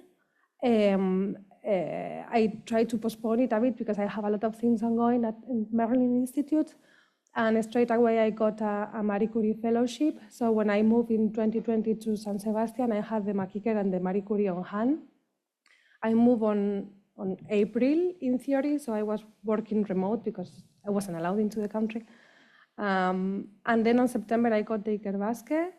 Then I got a Ramón y Cajal in 2021 that I declined because incompatibility issues with other programs. I got a La Caixa Junior Leader Fellowship, and back in 2023, I asked for the Ramón y Cajal grant again, which I I was successful at. So my pros and cons. So the Makiker grant, it was a 5 years contract where you had the chance to establish yourself as an independent researcher. They covered one PhD student, and I was particularly lucky because I got a brand new lab. I started a new research line on the institute that wasn't there before. So as I said, I was working with cells, tissue engineering. We didn't have that facilities in Polymath, so I think I was pretty lucky. I don't know if that's the case for all the EMA kickers that have joined. I was anyway abroad, and I didn't see the things very clear, but the Makiker, what did give me is the courage, the strength to say, okay, I'm gonna come back to Spain. Because when you are outside, you don't see the things. The things that you hear from the Spanish research system are not particularly inviting to come, yeah? But yeah, this is my hometown. If I would have gotten probably another option in anywhere of Spain, I would have thought about it more, but coming back to San Sebastián was a big point for me. What the Makiker did give me is a lot of independence. So I came here, and although I was embedded on a research group, I was by myself from day one for the good and the bad. So I started to apply for grants. I started to have my lab, my students. That was great for me. As I said, I had the Marie Curie in parallel. This was also in Polymath, where I ran through the university. This is 1.5 years. It was as a postdoc contract, and it gives you very little money for consumables, but it does give you a lot of prestige. Like, it's something very nice that you can put on your CV. For me, it was a little bit of a burden to have a Marie Curie at this stage because it has compatibility difficulties. So when I was applying to other grants, like the Generación de Conocimiento from the ministry and so on, you have to declare some hours. So actually, while I was earning on my career path, I was making my CV more rich, and I was bringing money to the institute. I was losing salary money because I needed to declare that I was working less hours than the one that I was working in the Marie Curie to be able to declare hours on the Generación de Conocimiento project. So my salary went down, and But anyway, very good action. Then I got Ikerbasque on September. This again is 5 years contract that I actually never got because I got funded by other sources. A little bit of money on consumables, and the most important thing is the potential of getting stabilized after 5 years, which I've done last September. The problem for me with Ikerbasque is that it gives you stability, but you have a very low entry position. And I don't know if it's because you establish the access to its different range of Ikerbasque as years past your PhD, or I don't have it very clear. Because when I was about to come back to Spain, I got 2 offers from other universities in Europe, and my level was associate professor. But when you come back to Spain, you have to go down, even if your functions are the same one, at least on the title. And that is a little bit discouraging from the people that is abroad. However, Ikerbasque gave me a vast scientific network. I didn't know, so I did all my career outside just university here. I didn't know anyone here. So it did give me a very big network with all the meetings and so on. And actually, I have nice collaborations with people here. They are super flexible. If you need something, you call them, they are there. They facilitate all what they can facilitate. And Mike just got promoted to associate, so it's not, I'm not looking for a promotion, that's just how I feel it is. Then I got the junior leader grant from La Caixa. This was a little bit after the Ikerbasque. And I made it so I could finish the Marie Curie, and then I got the junior leader. This is 3 years contract. It gives you independence, and I put there a question mark because I know many of my fellows are running it really as a postdoc, while I was really running it as PI. So I have people working on it, and I got a super nice salary from La Caixa, I have to say, and a lot of money for consumables. So it's like your big, for many of us, was like the first big project, although I had already grants from the Ministry of Science. What they give you is an amazing training program. not to be disregarded for people that is starting like I was, or like me, into leadership. They show you how the Spanish system works, and you create a great network of PIs that are starting, and we actually communicate a lot, and hey, this call is coming, do you know, I don't know, it's a great network. Support network, there's Mrs. Belinder, support network also, because if they can help you, they help you out. You send them an email and they are there, they are very responsive, they know you by name, last name, and family situation, they know everything about you. But it has compatibility difficulties. With what? With the Ramón y Cajal. I got Ramón y Cajal in 2021. I got it I applied through the University of the Basque Country, what was also, that's another story for another day. It's a different burden that we have there. But they are incompatible. They are not compatible. And the Ramón y Cajal is yet a postdoc position with potential to stabilization, but it's not really a PI. On that time, I was already leading a group. I had students and I have postdocs and I had a lab. So I needed to decline it, because also they give you, the money that it gives you is not comparable to the junior leader, so it set me a little bit back. What actually happened is that in the Spanish system, if you don't have a Ramón y Cajal, they don't accept you for many other grants. And that I learned it on the bad way. So, for example, for Consolidación Investigadora, they directly told me, well, this person has declined a Ramón y Cajal, so it doesn't have the right to go further. You know, in Spain, it's like a must have. So in 2023, I asked for it again and I got it. I was the first one of my category, so it was a big success. And now it's kicking now on September, after I finished the junior leader. So that's a bit the pros and the cons that I have seen with the different projects. And if you have any question, I'm here to answer. Thank you.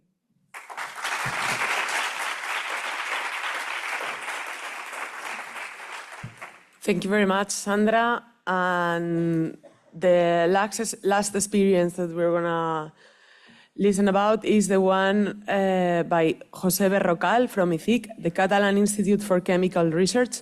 He's a principal investigator recruited through the CEX program. Good morning, José. Good morning. Can you hear me? Yes, go Very ahead. good. All right, I'll share my slides.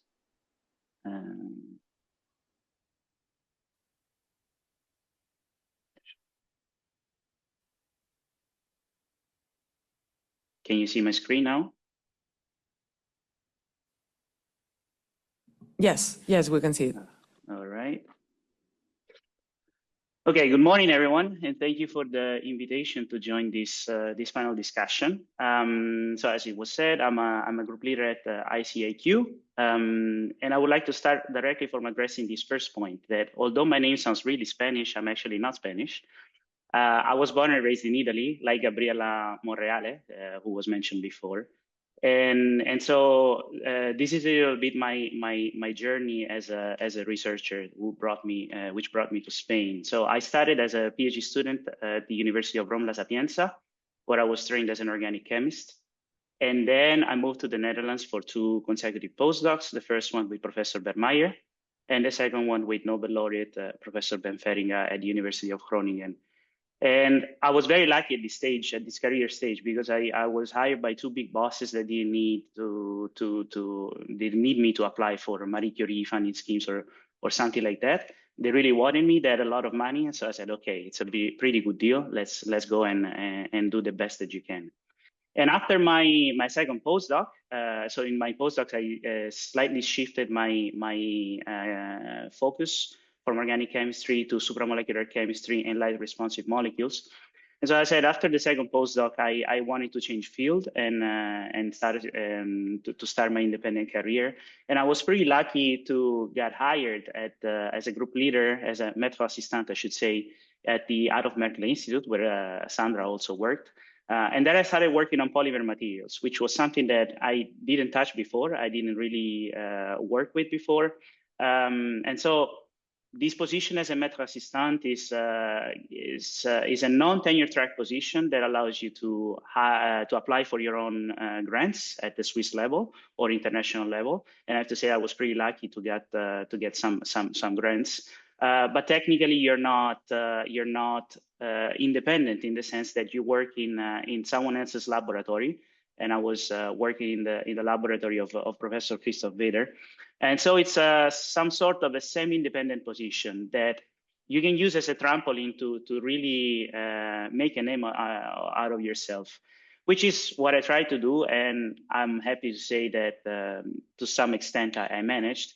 And so this gave me the opportunity to join ICIQ in 2023 as a group leader. And in my research now, I combine all these elements that form part of my scientific background. And so now we make polymers that respond to external stimuli. We play with supramolecular chemistry. One of the external stimuli can be light. And we always do research on inorganic chemistry. So what I would like to show you now is how I ended up at ICIQ. And this is a story that started with a pretty famous funding scheme, the ERC.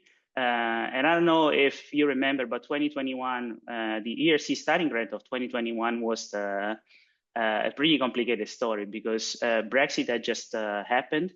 And Switzerland and because of Brexit, also UK were not associated to the ERC.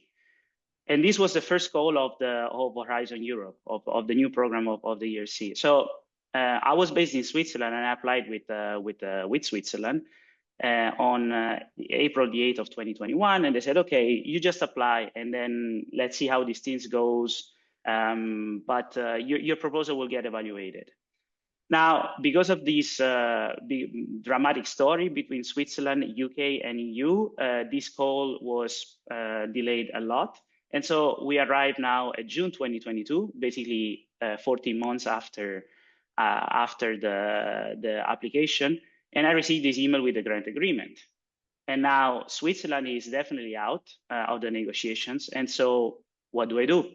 ERC gives me two options. Either you stay in Switzerland, and then Switzerland had internal mechanisms to cover for the ERC funding, or as they said, you return to EU, and so you make it a European, but then you have to change the host institution. And they gave me some time, and not a lot of time, but they gave me some time to think about this. So I started talking with Switzerland, with my host institute, and they said, we cannot really give you a tenure track because you're giving us 10 euros, but you're asking for 1 million. This is how they made it sound. And basically, everyone in Switzerland treats you this way when you have an ERC starting grant. It's very prestigious, but it's not super competitive in the big economy of the country. And so I started looking around. And one of the places that I contacted was ICIQ. And so I had an informal visit in August 2022, and I met with Laia, who was back then the administrative director of ICIQ. And now she's the big boss of CERCA. Laia should be there. Hi, Laia. And so Laia introduced me to she explained the starting career program of ICIQ, that it was embedded in the Severo Ochoa grant of the institute. And so we had this discussion, and I started to like the idea. And so we went through with it. Of course, they opened the position. I applied, and I interviewed with the scientific advisory board of the institute, as well with the group leaders. So this went okay. And then I got communicated I was selected for the position. And so I decided in the end to accept the offer, and then I changed my host institute from the Adolf Merkel Institute to ICIQ. And now we're at July 2023, and I finally managed to start my ERC in August 2023. Now, I mentioned the study career program. This is an established, I would say, career track of ICIQ, that over the years has brought these 4 PIs that you see here from the status of starting career group leader to senior group leader at the institute. And effectively what it means is that you get a startup package that covers your salary, you're provided with lab space, you get enough money to hire a few PhD students and postdocs, to build your own lab. It's a program that lasts 7 years. You have an intermediate evaluation after 4 years and a final evaluation after 7 years. All evaluations are carried out by the Scientific Advisory Board. Although now that we have the new Severo Ochoa, there's a new program, which is always the starting career, that is called Advanced Tenure Track, in which the evaluation is after 5 years, and I still have to understand if I now play with these rules or these new rules, but this is a problem that I have to face, and I will figure out in the next days, I would say. So moving to Tarragona for me was pretty easy. I mentioned that I studied in Rome, and so Tarragona is the closest thing to Rome, with all due respect. It's not the same, but okay. And so it was easy for me to adjust to the lifestyle in Tarragona and to the culture. The studying career program combined with the ERC allowed me to create my international family. This is the group that is currently expanding. We count now 5 different nationalities. I'm actually also Panamanian, so you can add a 6th nationality to this group of people. And then in the end, I mean, getting into the Spanish system, and I didn't know anything about the Spanish system. I'm still learning. I also, getting my independent position allowed me also to get my first grants from my first Spanish grants. And being at a place like ICIQ provided me with further international visibility, and I just put one of the latest awards that I got from the American Chemical Society, which of course makes me really happy. So I have to say, from my side, as a PI, things are really positive, and I don't have much to complain. But of course, there's always food for thought for improvement. And so this is the final message that I would like to share with you. So I share the sentiment of my colleagues about flexibility in terms of salary, not mostly from the perspective of a PI, but from the perspective of hiring PhD students and postdocs. If you really want to be competitive at an international level, then something needs to be adjusted, especially because cost of life is increasing in bigger cities, and salaries for PhD students or postdocs are really low from my own perspective. And then we've talked a lot today, and I guess this is going to be a continuous conversation about talent attraction. And I have to say that there's a lot of mechanisms in the country for talent attraction. So my focus is mostly on retaining this talent and making the system sustainable in the long term. And so there are a few things that are based on my personal experience, but I think that many researchers share. One is about space. It's easy to attract people and provide them a small space, but if what is expected, these people have to grow and make bigger labs. For someone like me, who is an experimentalist and need a space, and this is something that everyone should keep in mind. Otherwise, the system gets saturated and we cannot keep on growing. Also, in the perspective of long-term retainment of these talents, it's easy to attract talent and give them a lot of money at the beginning. But then if you want to really make them stay and keep on doing what they're doing, probably there should be more stable funding for the younger people, either the brought-in talents or really the consolidated PIs. But there's a big gap between what an established PI with a strong reputation can get and something that someone who's not as consolidated or as established can get. And then this is something really personal from my point of view. As I said, I'm Italian. I moved to Spain. I didn't know much about the Spanish system. And I still don't know much about the Spanish system in terms of people. And so I think it would be really helpful in my case, and I'm assuming this is also something that counts for other people, to facilitate networking among incoming and existing talent. So create some sort of scenarios in which younger people can meet, talk science, network, and perhaps start new collaborations altogether. This is all from my side. Of course, I'm happy to get questions and answer them if you have them. Thank you.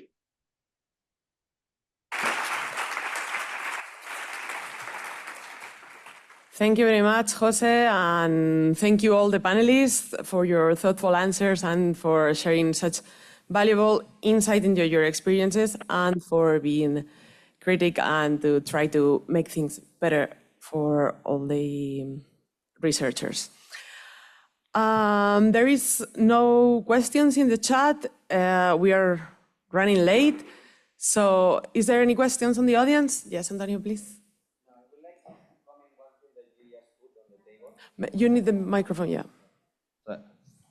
Hello? Yes. Thanks for your presentation, but I would like just to address one thing that you just mentioned. And I guess clearly we need to improve. So actually, the SOMMa is working on this. One is, as you said, the different level that we have, for example, with the position of the university when you are comparing with the international system. So, and also what is the way ANECA is doing the evaluation. So this is something that we are working with ANECA, but this is really, in some cases, really, it's incredible that ANECA is now using the direct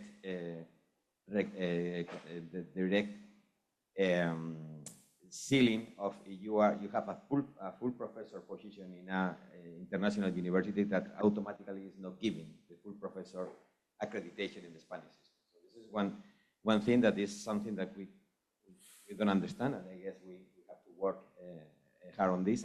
And regarding the consolidation, also we are discussing this because one of the main problems is the key issue is not just to be a Ramón y Cajal, it's just to have a project.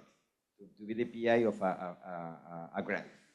And this is critical for them, but also we are working on this because at the end, a Ramón y Cajal is a grant. So, and this is something that we are also working with the Spanish Research Agency to try to modify this. Okay? Thank you. Clearly, talent attraction is not only about bringing researchers in, are about creating the conditions for them to thrive. Let's move on to our next roundtable, focus on internationalization and talent attraction with experience from tech centers and Euraccess Network. Please welcome our speakers, moderated by Julia Polarolo, IS Global, and the Project Managers Working Group Coordinator. Thank you very much.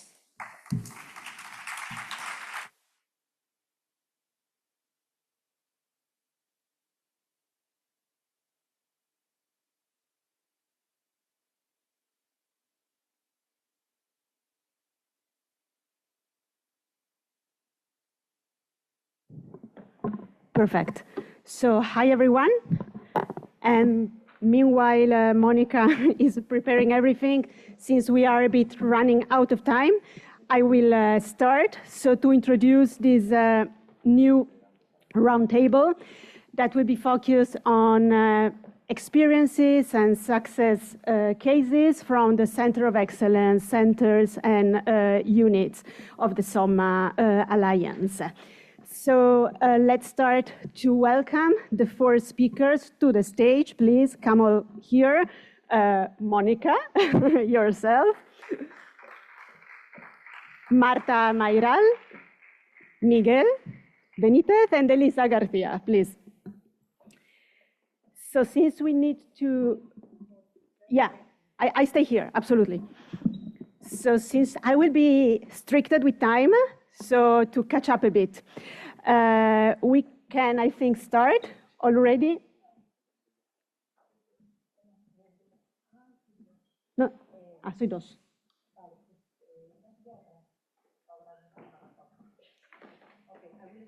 Yeah, we start with Monica, so research managers at Polymath. I think she will talk about the Emma Kicker programs that Sandra mentioned before. So please, Monica, go ahead. You have 4 minutes, and I will stand up.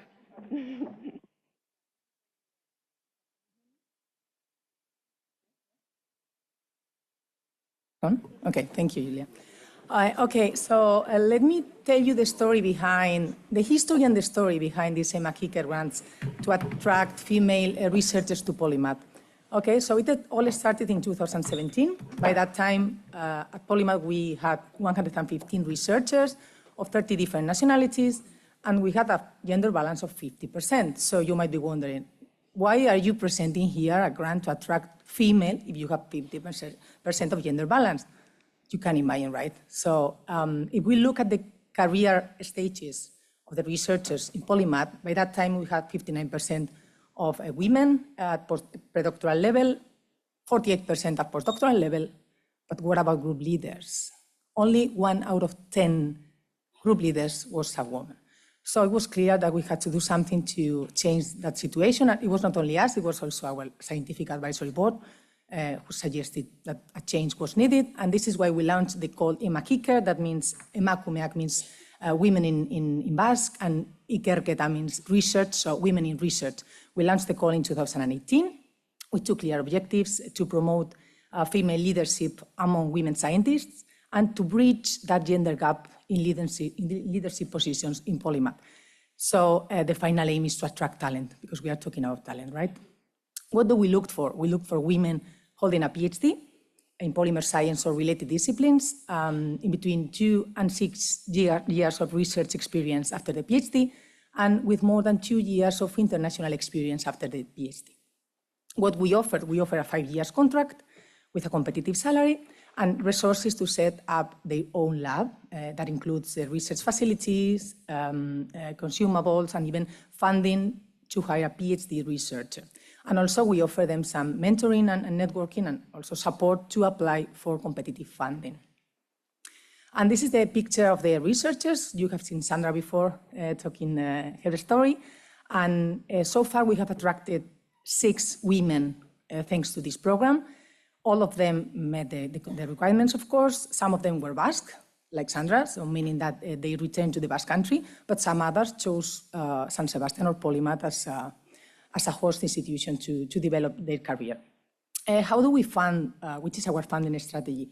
So for the Atracción, we use the institutional funds, mostly coming from the Basque government, thanks to the BERC program, but also we use the María de Maeztu, right now, that we got last year. And what about the retention consolidation? As everyone has said before, it's not only a matter of attracting people. We need to retain and get them here with the best conditions, right? So all of these girls apply also for competitive funds that include the María Slodowska reactions that help them to fund their contracts, Ramón y Cajal, Iker Basque, and different others, right?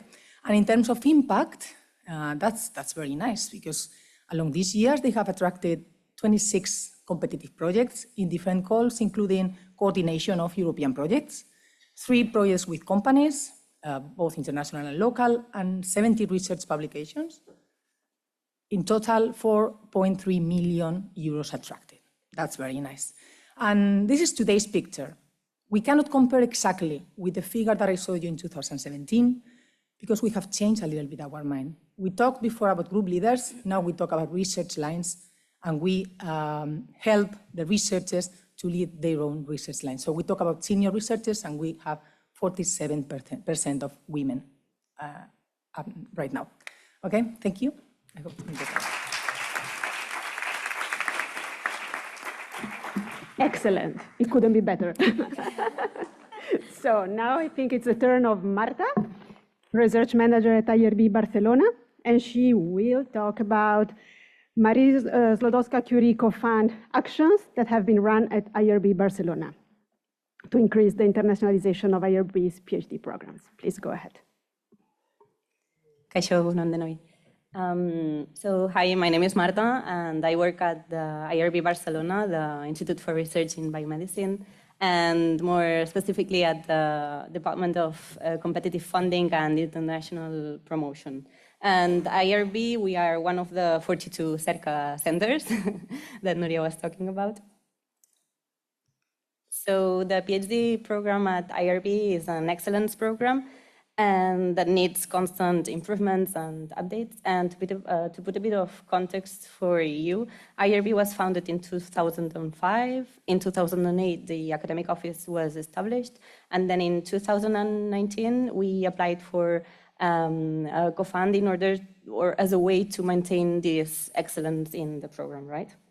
So I'm going to very briefly introduce the 3 current co-funds that we have at the Institute. So IRB DREAM improved the selection process, focused on career development, and also offered a broader training.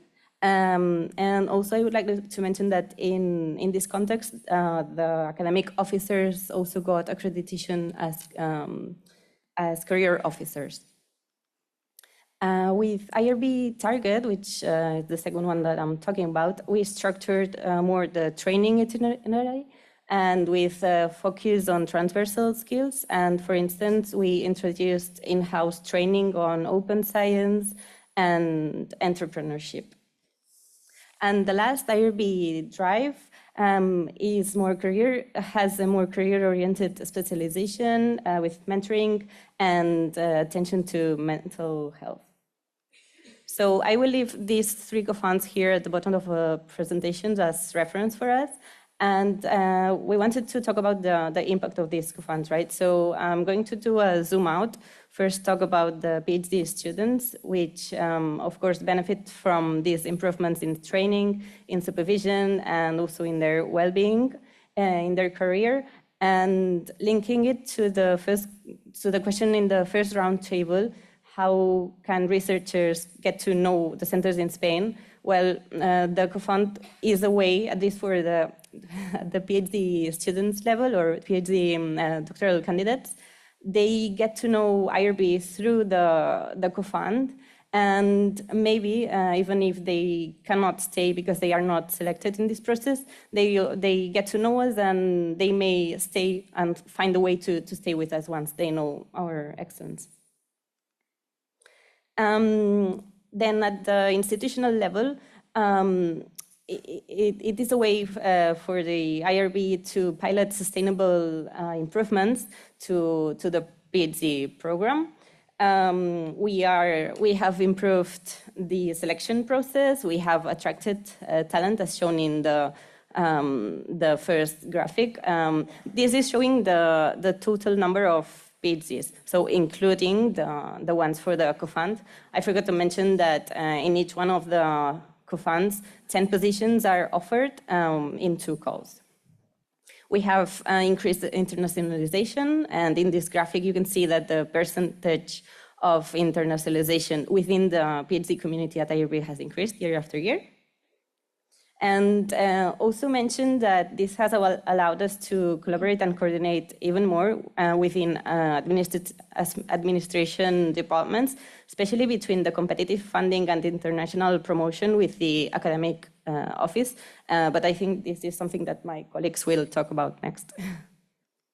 And finally, at policy or decision makers, we were invited June last year in a Feedback to Policy event in Brussels to present our training experience in the DREAM program. And it was very interesting. And based on this experience, we designed a Feedback to Policy event to be held within the IRB Drive program. And this will be to share best practices within co-funds in the biomedical sector in Catalonia, but this could be extended to a national level if there are many interested. And this is to promote cross-learning and to come to consensus for policy recommendations and eventually share all this information with decision makers.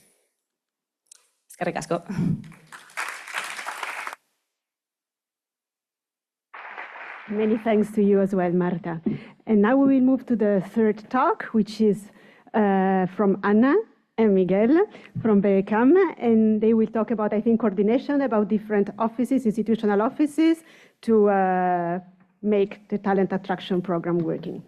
Yes. Thank you, Julia. First of all, I would like to say I'm so sorry because at the beginning we believed that presentation should be in Spanish. We'll prepare it in Spanish. So if you want, we will do it in Spanish. At the end, we will summarize the presentation in English. Perfect, no problem at all. I'm so sorry. And secondly, let me introduce to my colleague Ana Lopez from the Talent Attraction Hub at BECAM. And Ana, please go ahead. Thank you. Thank you. Buenos días. Bueno, desde luego que es un placer poder compartir esta jornada con todos vosotros y vosotras. Como ha dicho Miguel, habíamos preparado todo en castellano, entonces, bueno, pues casi es mejor continuar en esta línea, ¿no?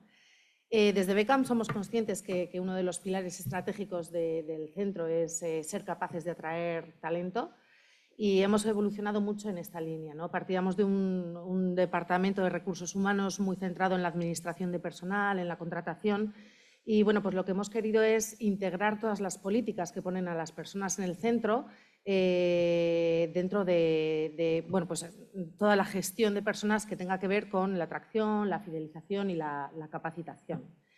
Todo esto lo hemos podido materializar gracias a la ayuda GPE 2023, en el que bueno, pues hemos puesto ese foco en esas políticas de gestión de personas integrales y bueno, pues hemos puesto en marcha esta oficina de atracción de talento que la hemos denominado Beckham Talent Hub. Aquí bueno, pues, ya hemos intentado integrar todas esas tareas relacionadas con personas, más allá de una mera, bueno, pues solo esa gestión de contratación o de acompañamiento, bueno, pues poner más el foco en esa atracción más activa, en esa fidelización, en esa motivación, en ese engagement del personal investigador. Al final, bueno, pues nosotros entendemos que atraer el mejor talento no es solo una parte de la ecuación, sino que bueno, pues es fidelizar y fomentar su compromiso a largo plazo es igualmente crucial. En esta línea estamos también trabajando junto con el equipo de la oficina de proyectos, Project Office, para ir un pasito más allá, mirar al futuro y bueno, pues incluso integrar y hacer una gestión más integral de las dos áreas. Ahí esto, perdona, sí. Bueno, aquí básicamente no es nada nuevo, que es un poco cómo funciona la oficina de proyectos, que es os hemos puesto este esquemita que está lo que le ocurre a Beckham y a todos los centros del ecosistema de ciencia básica vasca es que toda la financiación, o la mayoría de la financiación es competitiva, lo que significa que todo gira en torno a la entidad proyecto que está en medio del eje de financiación. Entonces, lo que estamos trabajando ahora es lo que Ana estaba diciendo, intentar integrar ciertos departamentos que históricamente en todos los sitios se han mirado desde el punto de vista tremendamente administrativo, como la parte de people o como otro tipo de departamentos como comunicación, que giren en torno a la idea de proyecto, ¿no? Entonces, de alguna manera que la oficina de proyectos se centre más a la fase de fundraising y desagregar, más que desagregar es coser o hacer en formato cremallera lo que tiene que ver otros departamentos y la oficina de proyectos que hemos venido haciendo hasta ahora, ¿no? Y de hecho, sí, pasamos a la siguiente slide. Un poco esto es lo que hemos querido decir, ¿no? Entonces la idea es, pasa por una cosa que nos hemos inventado, que no sé si nos va a funcionar, que se llama la idea de ventanilla única, entendida desde el punto de vista de una gestión más integral, ¿no? Es decir, no se trata de que se vaya por departamentos al estilo clásico, sino que sea un ecosistema entre los distintos departamentos de la administración y que el conocimiento que nosotros tenemos en la oficina de proyectos conviva con el conocimiento que tiene la oficina administrativa de talento y que de alguna manera pues, puedan conllevar. Esto en la práctica, ¿qué quiere decir? Pues en la práctica quiere decir que ayudas clásicas que se gestionan siempre en la oficina de proyectos, como Ramón y Cajal, que os sonará, ayudas como Juan de la Cierva, ayudas de aquí del Gobierno vasco, predoc, postdoc, etcétera. Incluso las ayudas predoctorales las gestionen íntegramente desde la oficina de talento para que la oficina de proyectos no lo gestione, pero no es que no lo gestione, sino que le ayude a gestionar desde otra perspectiva, ¿no? Es un poco la integración de las dos, porque al final nuestros centros de investigación básica, que no sé si le ocurrirá a algún otro centro más, el 80% de la financiación va a coste de personal. Es decir, probablemente hay que poner la atención en esa transmisión del conocimiento hacia el capítulo de personal, ¿no? Entonces, pues, esto es un poco la idea.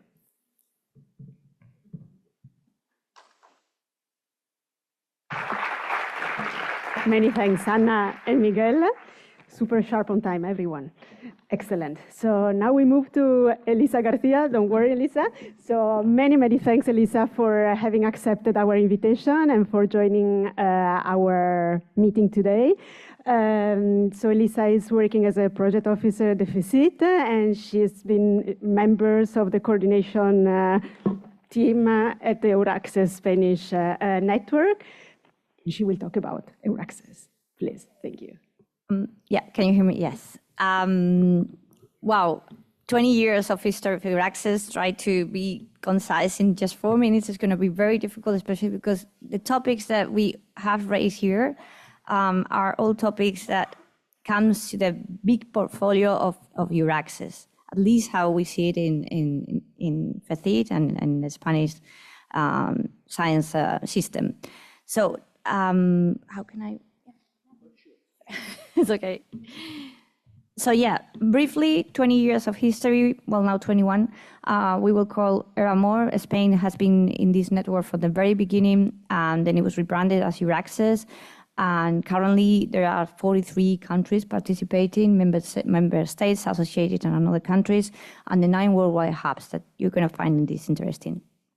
What to say, what was created? It was created to for this idea of the ERA, the European Research Area, and the idea is that the people, the talents, could move freely. But with 20 years of history, at the very beginning we were thinking, okay, it's just that people in Germany knows the positions in Spain can come and the other way around, and all these people move freely. Sometimes it's not easy in terms, for example, pension schemes, taxes, and so on. It has evolved. It has evolved because now we not only move people within the era, we bring people towards the era, and now it becomes, as you can imagine, an objective, a main goal. So, and then these people also need to move. That is even becoming more difficult.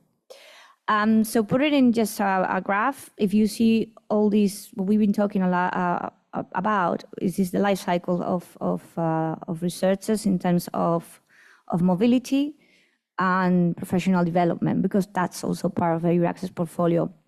When we say to our researchers, this is European research opportunities, we say to institutions, this is talent and traction. So it's the other side of a coin. Then, of course, we have all the onboarding. Today, all of the speakers, the researchers, they were from the EU, so they don't have so many problems, although they are, not saying that, but they are. But then, very nicely said, there is also integration, inclusion, to make this ecosystem attractive, because at the end of the day, these researchers are also ambassadors, and they speak through their networks about the institutions, about the whole research system. And then, of course, the career development. And I said, I'm not going to talk today about this, but yes, only a little bit. For example, when our researchers, we know that researchers, as Sandra has said, they don't know about our system. And one of the things that we teach them in these programs, and we do it through actually associated partners of María Career co-fund actions, we give training, we give talks to researchers, actually to teach them how to do this, how to know where to go next. In the academic career, FECIT also put a lot of focus on the beyond academia. That this is today, I'm not going to talk about this.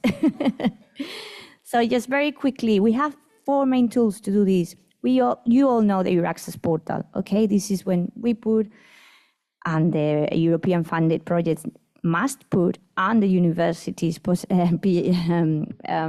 teaching and research position must do in Spain. But this is just one. It was the main one at the very beginning. It was the first one, but then it evolved. And today, for example, we're saying, where can we find what is our research landscape? Yeah, there is one. It's the national portal. The national portal, we have the European portal, but also we have the national portals. And Spain has one, and there is a section called Science in Spain. And there you have all the national, regional, obviously with links. We don't want to repeat your information. We're just basically collecting them and make it visible. What are the funding opportunities? I don't know if everybody knows the career path in Spain at a glance. From FECIT is Euraccess. It's the most downloadable document in FECIT. So we go and show this, and it's not only national, it's national, regional, and non-profit organizations publishing all the funding. But like a very good point from Sandra, okay, I got this funding opportunity, but where do I go? Okay, this is the research landscape. This is all our institutions. So this is the tools that we have. So yeah, I talked already about the EU Access National Board in the section of talent attraction. So to be one-stop shop, to show all of these that we have. I mean, of course, it's always work in progress because we try to do our best, So we are working a lot on this. All of us have, many of the countries have also this, but the research landscape is not in every national portal, okay? So here it is what I'm talking about. Where can you find, of course, the funding positions that I talk, the career path, and oral system. It's not only the link to the 60, don't worry, they are there. And SOMMa is also there, actually. You access also the national portal. At the very beginning, that was not the mission that they had. It was more about practicalities. Okay, when I move to Spain, for example, if I'm from a third country, how do I need to get a visa? Do I need to get a visa? First question, because not always. Do I need to get a residence permit? What is the talks? And what about the school? What about the health system? What about the taxes? This is very complicated questions, and here is also the national portal links to all of the information that FECIT is in charge to keep updated, and we are also doing. It's work in progress. We know that the entry conditions is not right, but we are doing it. And this is also linked from the main portal, from the European Euraccess portal. That is not, we are not in charge of this. It's the European Commission. But nevertheless, the Euraccess Worldwide, I haven't talked about it actually. And this is the people that we give talks and we bring your Maria Currico fans. We talk about Ikerbas, we talk about whatever university, a research institute wants to be talking with this, because these people in the 9 hubs in North America, Latin America, Asia, give talks to the researchers.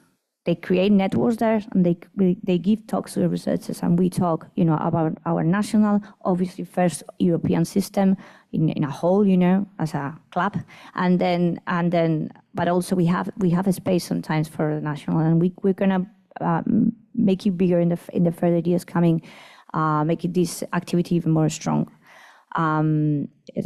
Stronger, definitely.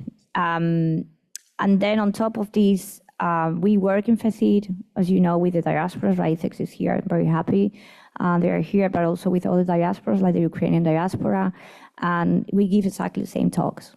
We explain to them how the Spanish system works. Obviously, sometimes not in details, because for that we have the Euraccess network. This is the 4th tool that is probably the most important one. And this is the one that we care a lot. Where are these people? All of these centers around Europe and in these 43 countries. And in Spain, we're the biggest one, 118, with the last 2 that we joined. But not all of them are active, because your access member is not people, it's not person, it's the institution. But sometimes the institution doesn't know all of the portfolio, doesn't know how they can, what we do, what is this? Well, these are your access centers. You can find it also in the main portal, and you have a contact, and a researcher will come and ask you, how can I move to Spain? What can I find opportunities there? This is the door, the main door. What happens is that sometimes the door leads to someone that only knows about entry conditions. And the backhand way of doing it is the way to connect all the dots. The portfolio is huge. And not only for researchers, also for their families. They come together, we need to take care of all of them. And we have levels of just information or personalized assistance. One of our best Euraccess center is here in the Basque countries with Kaya Talent, and they have this idea of an integral human resource policy, towards the onboarding, for example. How do we do, at the national level? Because we are the coordinators, but this is a lot, to coordinate, because we also have, like I said, the portfolio of career development. We teach institutions how to implement mentoring programs, for example, and so on. We are heavily involve at the regional level. Like I said, also Ikerbas is regional Euraccess, but it's supported a lot by Vizcaya Talent, and in Catalonia is Agaur, and so on. So we also involve these main regional levels. So we create community of practice around topics. One of the main topics, as you can imagine, is the entry conditions, because otherwise they get the money and they cannot come. And this is a big issue. So this is why also we are supporting the Try program. We are not alone. This is a European network. So we have study visits, we have community of practice. You can go to KA Leuven, for example, to learn how they are attracting people, because they have a very good program. You can learn how TAT Zurich is doing dual career services, for example, and we all talk around topics about these topics. Okay, this is coordinated at the level of us, of the coordinators, the bridgehead organizations we are called, and also is supported by targeted exclusive EU-funded projects for the Euraccess network. So I hope you find it. I'm pretty sure most of you are Euraccess centers, so just find your Euraccess person. Thanks a lot. Many thanks, Elisa, for summarizing such a huge networks and efforts in a very short time. So I think we can get one question from the audience, if there is, and Antonio.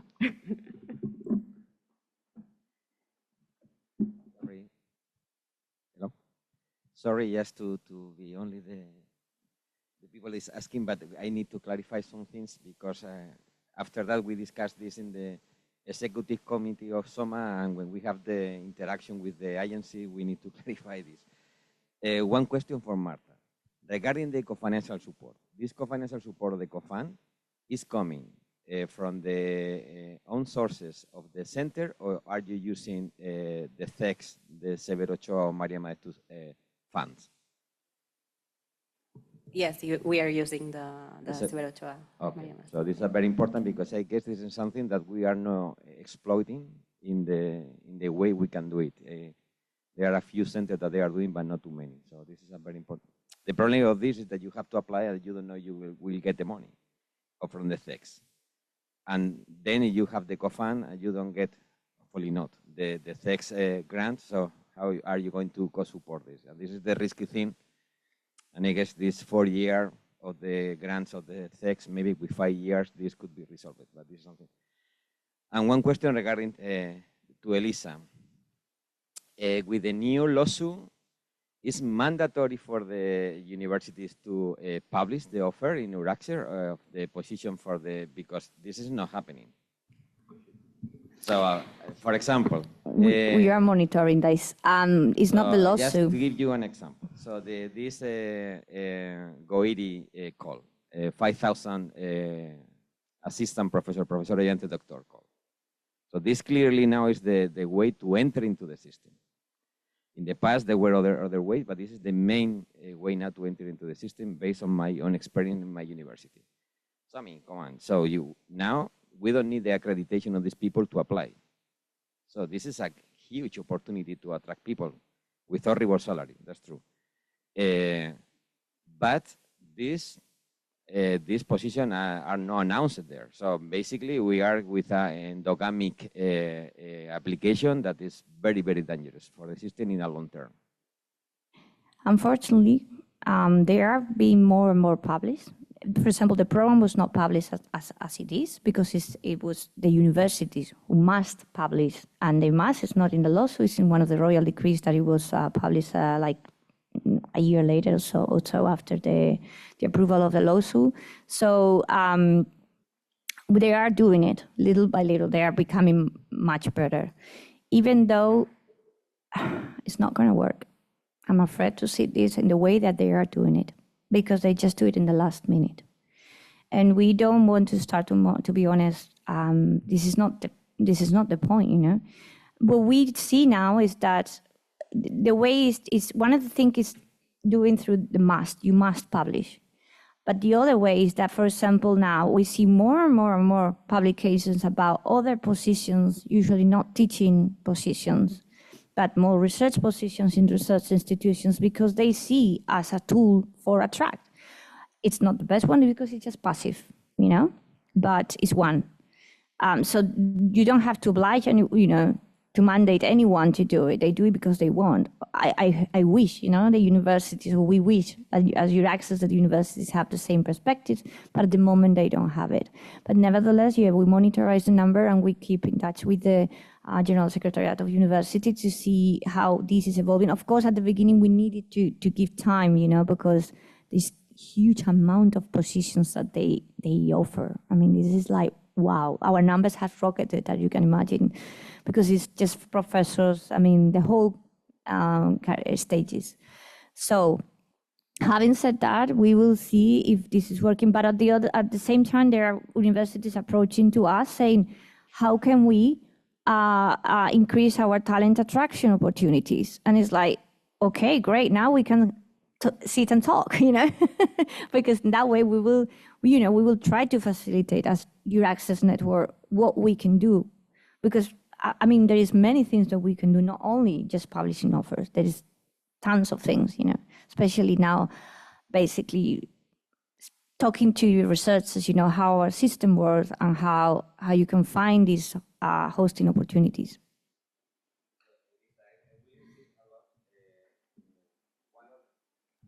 One of the role of FSIT will be to insist a lot on this R3 program, because I guess the number of applications that we have now for the R3, just to get this seal and to have access to this particular percentage of position, the foreigners that are applying to this is very, very low. So, and clearly the universities know the FSIC, but the university are not fulfilling this mandatory reserve of position for the R3, because they don't have, and this is I mean, this is terrible, because there are a lot of retirements at the university, and this position, 15% is mandatory for the R3, and there are not enough people for this. So, and I guess this is the critical step now in the system. Now this is well established, and this is something that we have to explain and to insist to the diaspora that you mentioned, because they even you have meeting with them, they don't know this in detail, and I guess this is a critical point to the talent attraction to the system. Yeah, totally agree, and we are trying our best. I mean, now in the next 2 weeks we have 3 talks, you know, with researchers, diaspora projects. I mean, Marie Curie Alumni Association, Eurodoc.